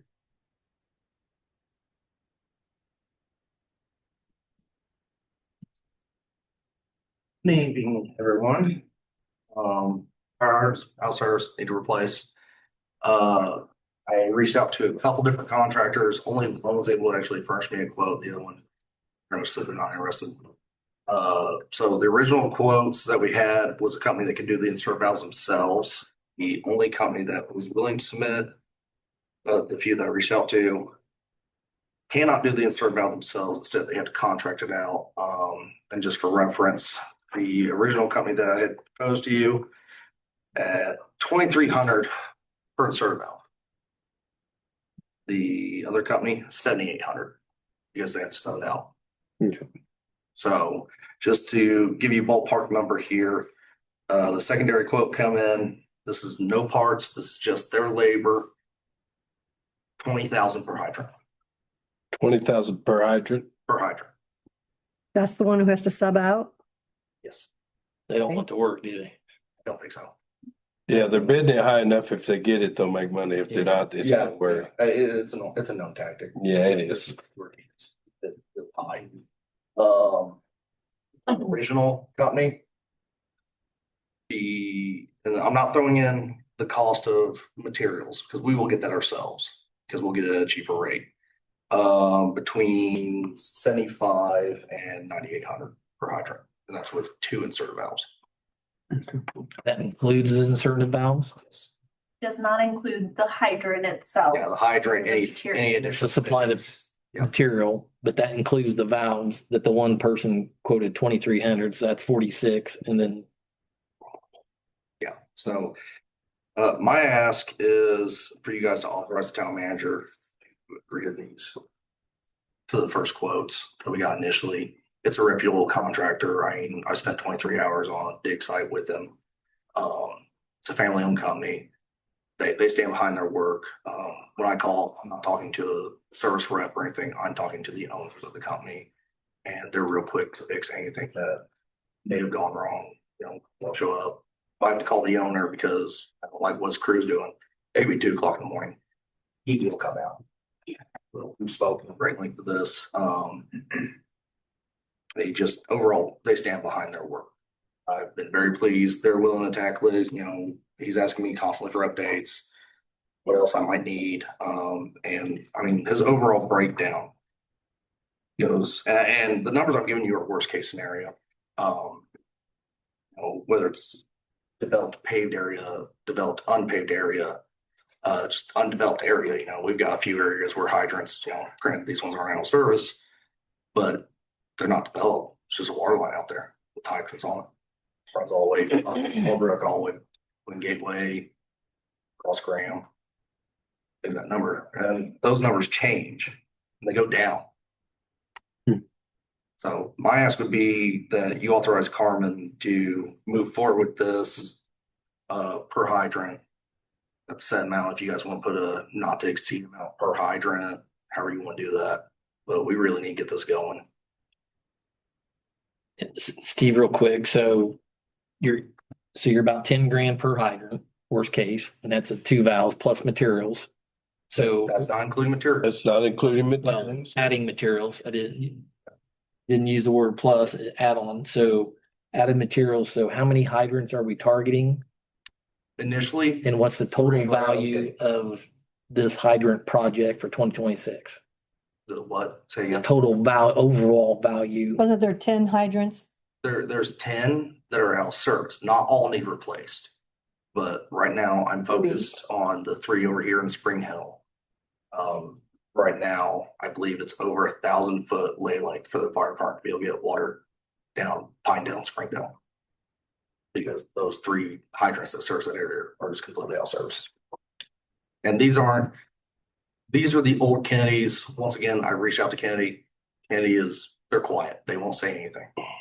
They won't even return an email, a phone call, nothing. And what's the estimated cost of the materials that we buy for an overall project total, sir? You have that figure by chance? The hydrant itself and the hydrant assembly was just under 7,000. Yeah, so $6,700, but then if you add in you know, the backfill material. 6,900. It's about 170 grand is your overall with materials and hydrants and labor and contracting 10. for 10. Yes, and again, worst case scenario, that's having to replace. Not every hydrant needs replaced. Some, it may just be a few parts, you know, there's a newer age Mueller. It's kind of on the low end of the, let's get to this. But that one confidence, just Is there any grants out there? that I don't know. That I don't know. Can we afford, I mean, that's kind of like, it's not budgeted. A lot of fun. That's what I was saying. You could pay for it out of water improvements. I have a few questions. You know, yes, would we love to have a grant for it? Absolutely, and maybe we can look at that. It's like I heard that there was a grant for that.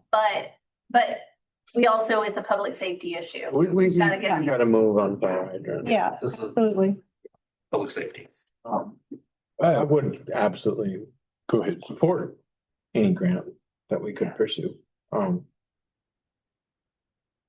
So, Tim had a question. I have a question, Joe, before you go. My question to you is, are you fixing any of these hydrants yourself? To rebuild a hydrant, it's not that difficult. That would save us cost on a hydrant. You can rebuild them. You yourself and not have a contractor. Power to replace themselves. I understand that point, but what my point is, if there's a valve there, you could shut it off, you can rebuild it, you could do it at your own speed and you can get it done. A rebuild kit for them are like $600, $800. Yes. A lot more cheaper than a hydrant. Yes, they're very cheap. So that's something you can do. And if you don't have the tools for them, I'm sure Bargersville would be more than happy to loan you the hydrant tools where you put them in there and break them apart. We rebuild them all the time. Yes. And that is a big cost saving for us, which I'm a firm believer if a hydrant's broke, it needs to be fixed ASAP. That is fire protection for these guys and they need to know, are these properly bagged? Properly where we're not seeing, is there anything what tags these hydrants which says they're out of service? They are bagged. Yep. They're bagged. Okay. Like trash bags, like they just went in a new development. That's how they bag them. The fire department is kept in the loop on what's out of service, what's not, what's wrong. I just recently gave chief a full list down to the location of what hydrant, what year it is, and what specifically it may be doing. Because we didn't take out service because they can still use it, whether it's still, maybe it leaks a little bit. But that way we could still keep those in service, and then we can circle back to those and do the repairs on those, whether it just be glands or it could be O-rings inside the bonnet. Now, are these gonna have the connection on them for your fire trucks, the new installs? Yes, I specifically requested only Storts fitting. Correct. And that way it's a quick connect for these guys to hook to their hoses a lot faster and stuff versus a thread. What my question is when we use a valve, you know, we're gonna make sure, and insert valve, guys, they're very expensive. I deal with them. They're very expensive. And at the cost that he's given us is a really good deal.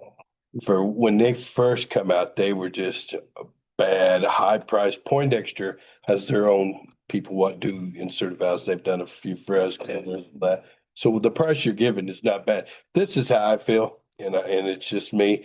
I think if it's a hydrant, with a minimum cost, I understand that, but we shouldn't have to come to council and say, hey, we need this to fix this 100. That should be in a maintenance budget that Carmen should be able to approve because that's a public safety and we're all fighting to protect the public.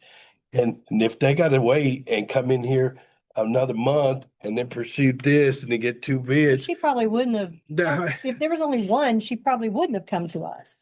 He's not providing you the whole list tonight. I mean, 10 of them are out of service. Right, and 10 have to be replaced. How many don't drain properly?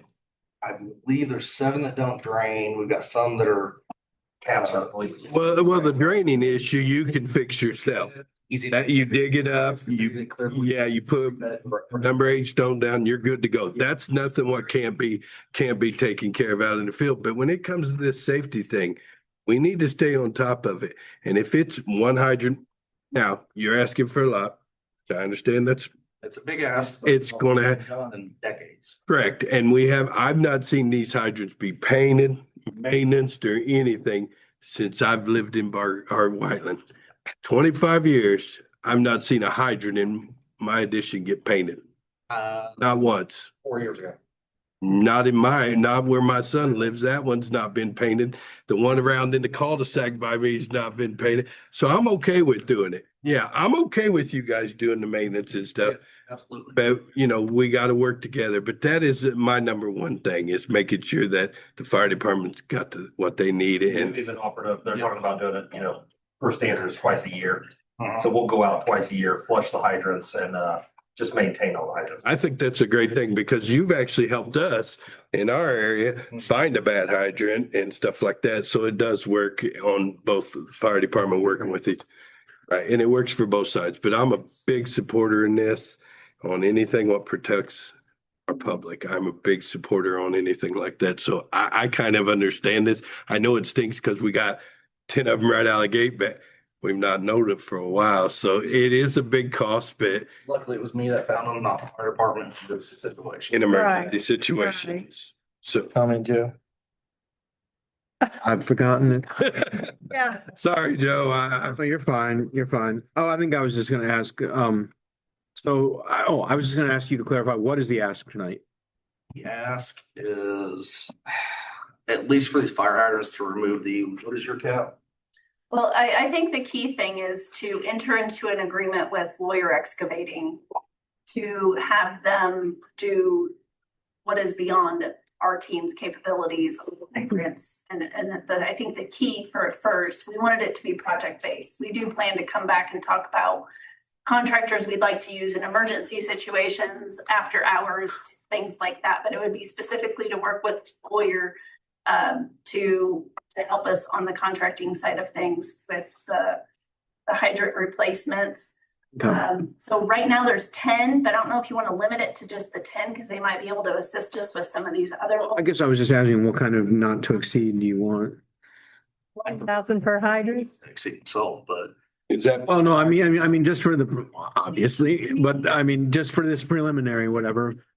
Cause Joe, this is gonna be like phase one. 'Cause Yeah. we got Oh. Hydrants. But we had it.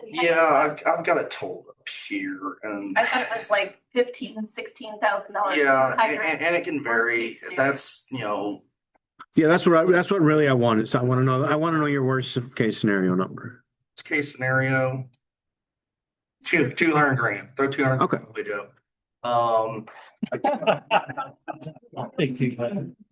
Yeah. I'm, okay. Return in it, Joe. Well, well, I mean, I want to be realistic number, approved. So, Scenario right now, I'm looking, the current number I have written down is roughly 16 grand per hydrant. Worst case scenario, that's dual insert valves, just it's completely ruined. It's beyond repair. And that's us buying the material. Yes. So the total package, That's what the material will have to be purchased. 160 grand. But that's Have that contingency. one line item of material. If it takes an extra mega lug, yeah. it's a little bit. Well, I mean, I don't want you to have to come back and Keep I asking. don't have to come back and ask. Yeah, so let's say that we approved Carmen entering into contract with it. What's the excavating company? Lawyer Excavating, for the purpose of these 10 fire hydrants in an amount not to exceed $160,000. Does that work for you guys? And I think just as clarity, I think it's gonna be two contracts essentially. One is the service contract with Lawyer, and then the other is gonna be contract to purchase the equipment, or not the equipment, but the supplies, the hydrant, et cetera. Combined, they'd be I 160. guess I would say scope of work then of 160 But we're gonna, for this. we're gonna buy the hydrants. We buy the materials. Hydrants and material. The total price of the purchase of the materials doesn't have to come before this body. Will be below the 10 grand as it ever be. So that one we could just buy outright. It's more the contracting itself. I believe the Lawyer for worst case scenario on their part was like $3,600 per hydrant. And that's if it was in the roadway, they had to do things of that nature. Is that what that price was? It was like, Yeah, well, no, because the way they break it down is the hydrant replacement and then the insert valve. So what's a comfortable do not exceed for your contract with the lawyer? Reasonable money? Those numbers? Originally. I said comfortable, but reasonable works too. 10% contingency. I'd like to ask for more so that way you use less. Do I have to do twice times the insert of valve or is it? Yes, the one worst case time? scenario.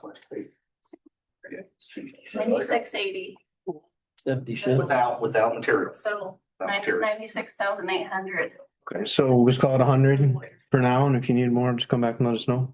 Yeah, and not every single hydrant that's on the outsource list has to be replaced. Oh, no, I understand that. I understand. Everyone. It's just a matter of getting up to them. It's just a matter of getting up to them. I guess my motion would be to, Oh, Joe, I gotta. okay, like, I didn't want you making. no, not like we have to vote on it right away. Okay, I just. I would make a motion to authorize Carmen to enter into a contract with Lawyer Excavating in an amount not to exceed $100,000 for the purpose of bringing those 10 hydrants back into service. I'll second. Go ahead. My only question is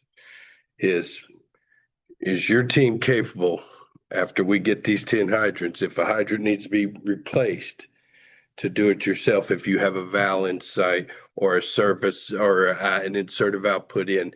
I mean, I've replaced many of them. We've replaced most of our hydrants in our area. It's not a difficult task that can do what can save the town money versus, I mean, that's high a hydrant, I'll be honest. But I understand the cost. I really do. And I'm all about, but you need to work to be a water company that does take care of their own stuff, what does install their own hydrants. If we need an insertive valve, I call Cooley. Cooley comes down, gives us a bid. We put an insertive valve in, we go in, we cut the main, we lift it out, put a new hydrant in.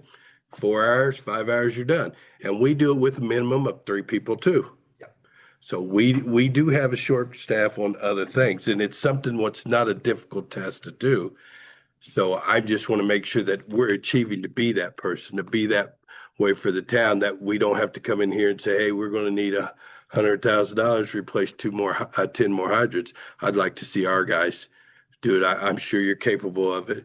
I'm sure with the help from Armando and the street department, everybody works together. If I'm not mistaken, I think even your wastewater gentleman might know how to replace hydrants because I think he helped us when we was over in our area. And so he might know a little bit of help too. I mean, he was really good on call when I was running service. I could call him and he'd come in and it was great. We fixed many leaks together. So it's one thing that we are a utility and we're a DPW where we all work and do multiple tasks and different jobs. So it's something I would like to see our team strive for to save the town money. Yeah, and I'm completely with you on that one. I would love to be 100% self-sufficient. This is definitely it's definitely a necessity, just because of the amount that we're down. And the staffing, if we go to do it, it's going to be a lot of coordination between myself and Armando to make sure we have the proper amount of buys, because we have a good chunk of the tools needed for it. I even got some that you probably haven't seen in years. I found them. And from what I was told, they are very expensive. So we're keeping those. Right. And that's the whole point. It's just you're taking over the water. You need to be self-sufficient. You need to do it, planning and zoning the same way, wastewater the same way. If you're going to be the boss, then you need to make these decisions on how to save money for the town and how to save it for our residents, because we are all taxpayers. So everything you save helps you in the end. When we're saving money, that means we pass the benefits along to our Looking for hands, I can offer up hands to help out as well. Yeah. There you go. So from a fire department perspective, we just need those hydrants in service. And I agree with you. And that's why these 10 need to be fixed right away, without a doubt. But I'm saying in the future, we need to step back and look at the problem and see if it's something you can handle, and get with Armando and say, what do you think about us trying this? If you get in trouble, I'm sure there's other towns would be more than happy to give you guys a helping hand. I mean, we're all working together. So that's just my thoughts. It's just achieving that goal. Yeah, it comes down to a lot of staffing and man hours and stuff like that. Completely on utilizing the fire. So very stop for them up for the flushing procedure and then for GPM calculations so they can go out and verify themselves, see what they've got and everything. Chief's asked me to put together a whole protocol. I'm working on that actively. So we can utilize them. They're going to be able, by the end of it, they'll be able to by the hydrant needs, whatever they need to do just to keep them up and running. And then any issues that's beyond their scope, because I don't expect them to be able to do all the same things that the water department does. They already wear a pretty large hat. Just to help mitigate some of our tasks, so we can be freed up for other things, but we're going to absolutely utilize them. That's all I got. Thank you. I apologize. So we have a motion on the table with Mr. Saylor for $100,000 cap, right? And then we have a second from Deb. And I have more to add, if you don't mind. Sure.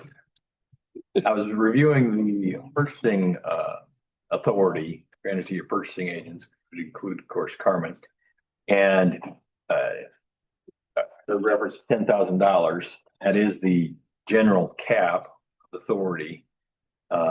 And one thing that we have to be mindful of is if there's multiple of the same thing, it's going to be purchased at the same time. And if together they're going to be more than $10,000, then you have to deal with other caps and so forth. And basically what I'm getting at is if you think you in total are going to be purchasing whatever that number is in materials, 35,000, 50,000, whatever, anything over 10,000 in total, I would recommend that authorization be included in your motion as well.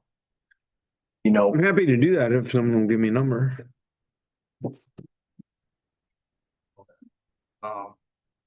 Even that's what'd you say, 6,900 for the hydrant assembly, and then how much are the inserted valves? Yeah, they vary, but worst case scenario, Well, yeah, how many of them actually need to put pipes? Is it all 10 or? that's gonna be one we're gonna have to see. I'm actually a second for what you see.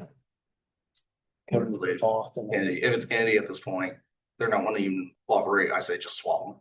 In my opinion is for him, yeah, just to swap him out with the Mueller, because Mueller, we can get our sales rep to open up. Mueller at reps for 2:00. Do a supply, fix the phone anytime day, and they're all come back and they've got. So let's say 170K not to exceed for parts and the contract. I would be comfortable with that. Okay, that's, I'll amend my motion to reflect that, please. You still second? Lottery ticket. Yeah, you second the motion at 170,000. Yeah, Yeah. yes, For the lottery ticket or? Yes. All that apply. So we have a second. So Mr. Saylor and Debbie, roll call vote, please. Thank you. Okay, Tim Brown, Yes. Deb Hendrickson, yes. Joe Saylor, Yes. Brad Godecker, Yes. and Richard Hill. Yes, All right, pass 5-0. Thank you all. All right, thanks, sir. thanks for jumping all over that, guys. It's important. Jesse, Mr. Jones, come on up. Good evening, everyone. You look nice too. What's the occasion? Everybody's dressed up? That's right. Billy's fault. Was Elvis's. I represent Carmen and I have to make her look good. Wow. I already rolled my pants legs up once. So, to start with, I know you had already asked, about the trucks. So we had done a little back and forth when I went to sign or to actually order the trucks. Truck prices had went up $300 per truck at in between with then and then. So a little negotiating happened in between the holidays. Anyways, the trucks are on order. Should be about 9 to 10 weeks and they'll be here. On the east oxidation ditch, it's completed. It's cleaned out. It's all the debris and everything has been hauled off. Lawyer has come in and completely cleaned the entire ditch. So we're gonna work on getting Maddox down here to get the hand railing up, so it's safety, so we can safely walk on the railways and whatnot. And we could utilize that or that issue, that 4-letter word that we don't want to, or that acronym. We're gonna. Yes. So, yes, so that'll be the next step, will be the hand railing, and then it'll be trying to get the thing, moving again. Getting it back online and getting it ready to go. Westler has been moving along with wet weather inspections. They've finished all their wet weather inspections. They're currently compiling the information and I should have it hopefully next week sometime. And they'll have an idea and they're gonna have the information to go through and closed circuit TV camera, all the sewer lines in the bad areas that we have and everything that they found. So we'll have a really good idea on what those problems are and we'll have them ID'd. Okay, now for the long part.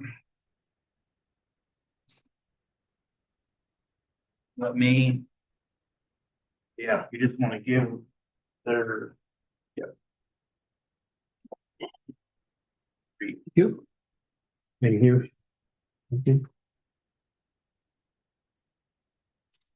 Okay, so what Carmen is giving you is 3 quotes for 3 different vac trucks.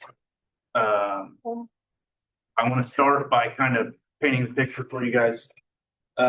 This all started last year, but as a team, our entire team went through and looked at the inventory and the machines and the tools that we had and the things that we didn't have or things that may have had a lifespan that was past its prime, and so on and so forth.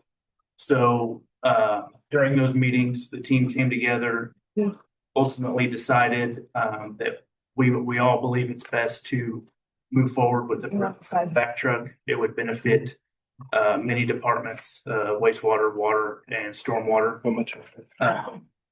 So, and then also town at times too. So this evening, I'm actually requesting the approval of the purchase of the first truck from Brown Equipment. What the truck is, it's a core piece of our infrastructure. And it's used for, like I said, water, sewer, and stormwater maintenance, emergency response, and routine cleanings. So its reliability does directly affect our constituents and residents and our ability to respond to any issues quickly. When we evaluate this equipment, we look beyond the purchase price, and we want to consider the total price of the cost of the truck of its entire life. So we're looking into parts availability, downtime, service interruptions, those types of things. Downtime and major repairs can play a major part and they can cost us money later on down the road. Our selected vendor, Brown, they have a proven track record of having service available, having parts available, and being on top of it. They've been remarkable to work with. Actually, all of the companies involved have been pretty easy to work with.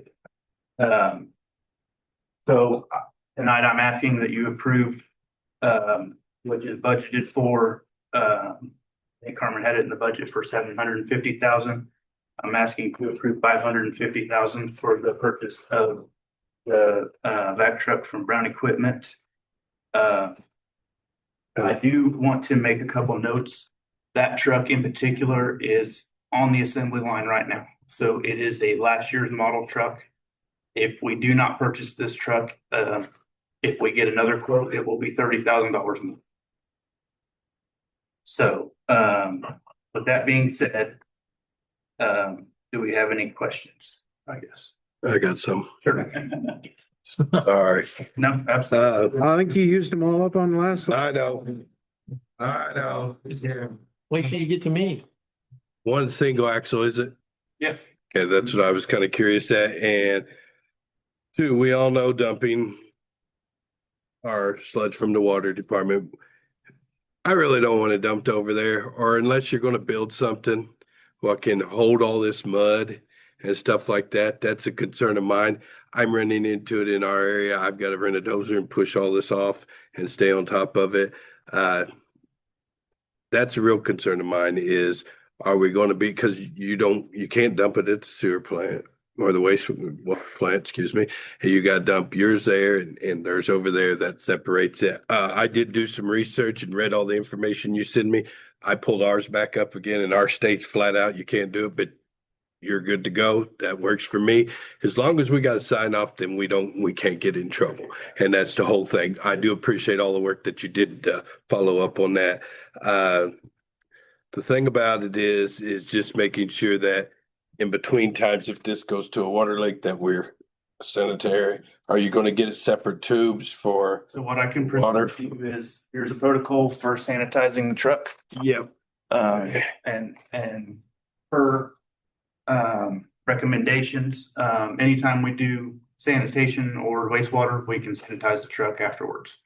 Yeah, cause the only concern I would have with that is we're putting a tube.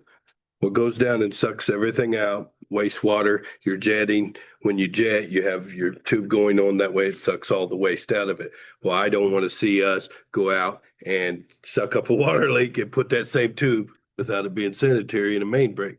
Cause if that main break pulls backwards, then all that's going back into our water system, and we got to protect the water system.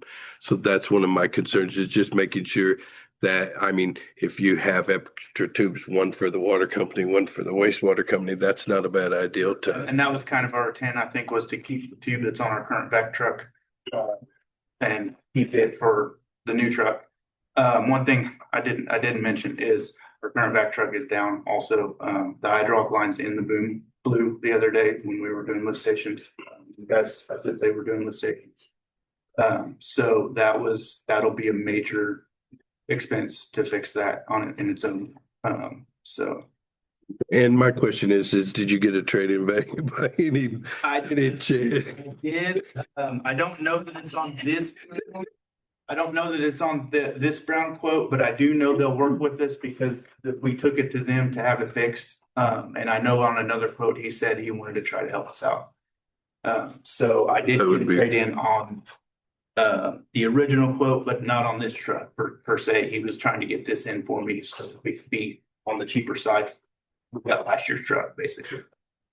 But it was around 15,000, I want to say, give or take. There's a jetter on front of it and everything. Yes. You guys did jet Did go with, we went with the jetter, the 1-inch hose on the front. We did go with the air purge. We added the air purge system so that in the wintertime if it gets cold out, we can purge all the water out of it. And so nothing breaks or busts. And then we added a pump off on the back. Those were the main things. Right, that way you can decanter when you're working on a water leak. Yep. Yeah, okay, well, that's what I was curious about. I think I'll just call it quits at that. I'll just call you. I haven't discussed the rest of the logistics of it, but that way we can go home. Really? I have questions on, so the chassis, pumps, engine, what kind of warranty you have? I see, the water system, the tank is a 10-year warranty. So it kind of varies on the parts themselves.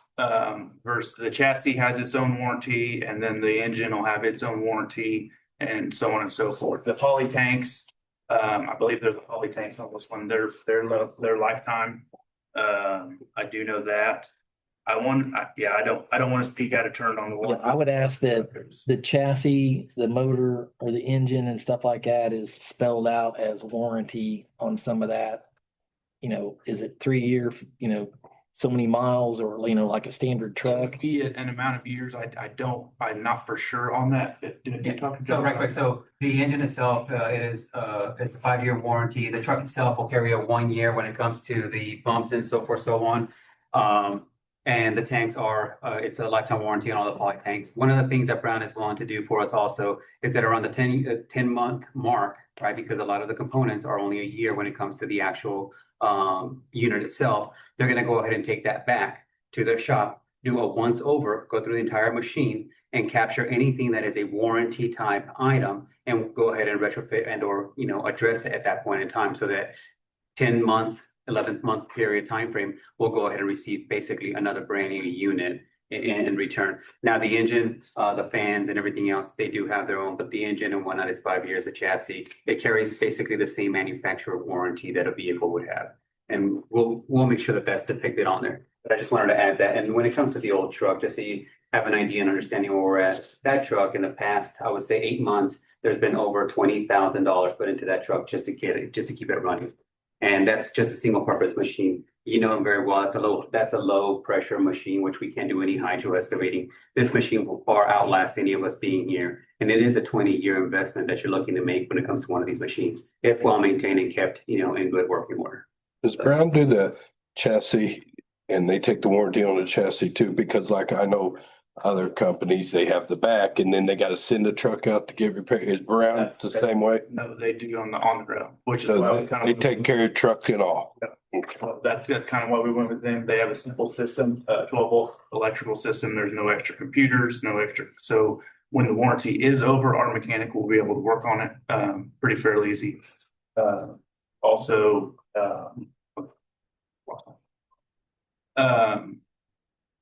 the computers, so, and then one other thing, I lost my train.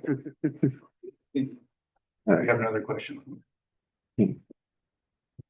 And this is in our budget for 750,000 Yes. in our budget. And we're gonna buy this potentially outright, or we're not gonna finance, or what's the plan with that? Yes. I'm sorry, I would buy it outright. That's what we put in the budget. okay?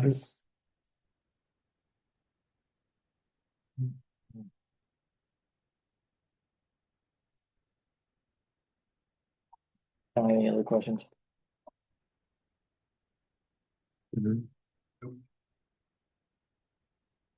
So you're asking permission to buy it tonight?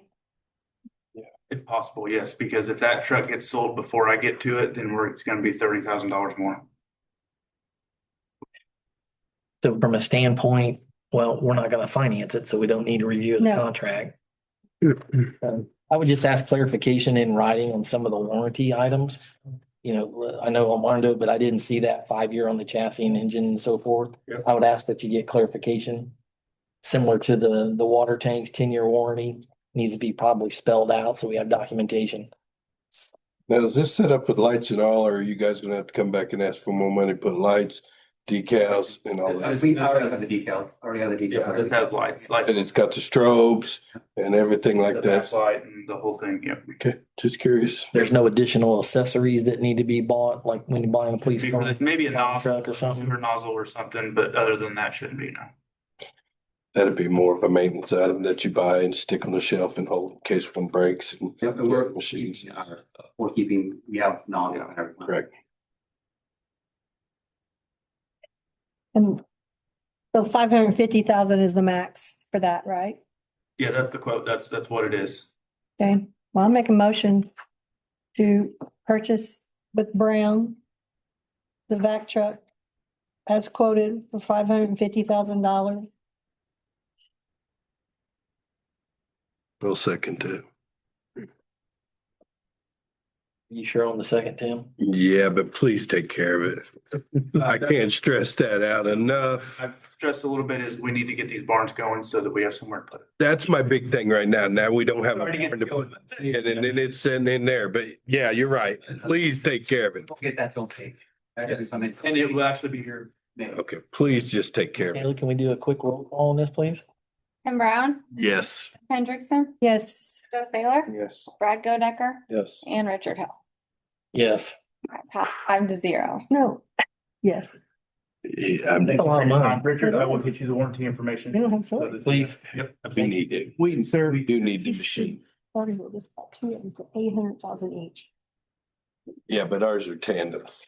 You're buying a little single axle, we buy tandems, axles. Comments in the public, any comments on, we have anybody online, Michaela? We do. We do have people online. Oh, we do. Do they have any questions, concerns? Let me open the chat.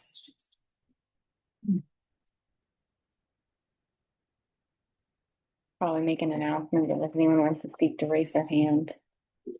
And we can allow them to. For those of you who are online, if you would like to make a comment or ask a question, please raise your hand via the Teams meeting, I believe, or Zoom meeting. Anyone? Going once, going twice? Anything? Okay. Any comments from the audience at all? No? We'll go ahead and close the meeting. No. Thank you. Oh. Our You didn't ask council. me.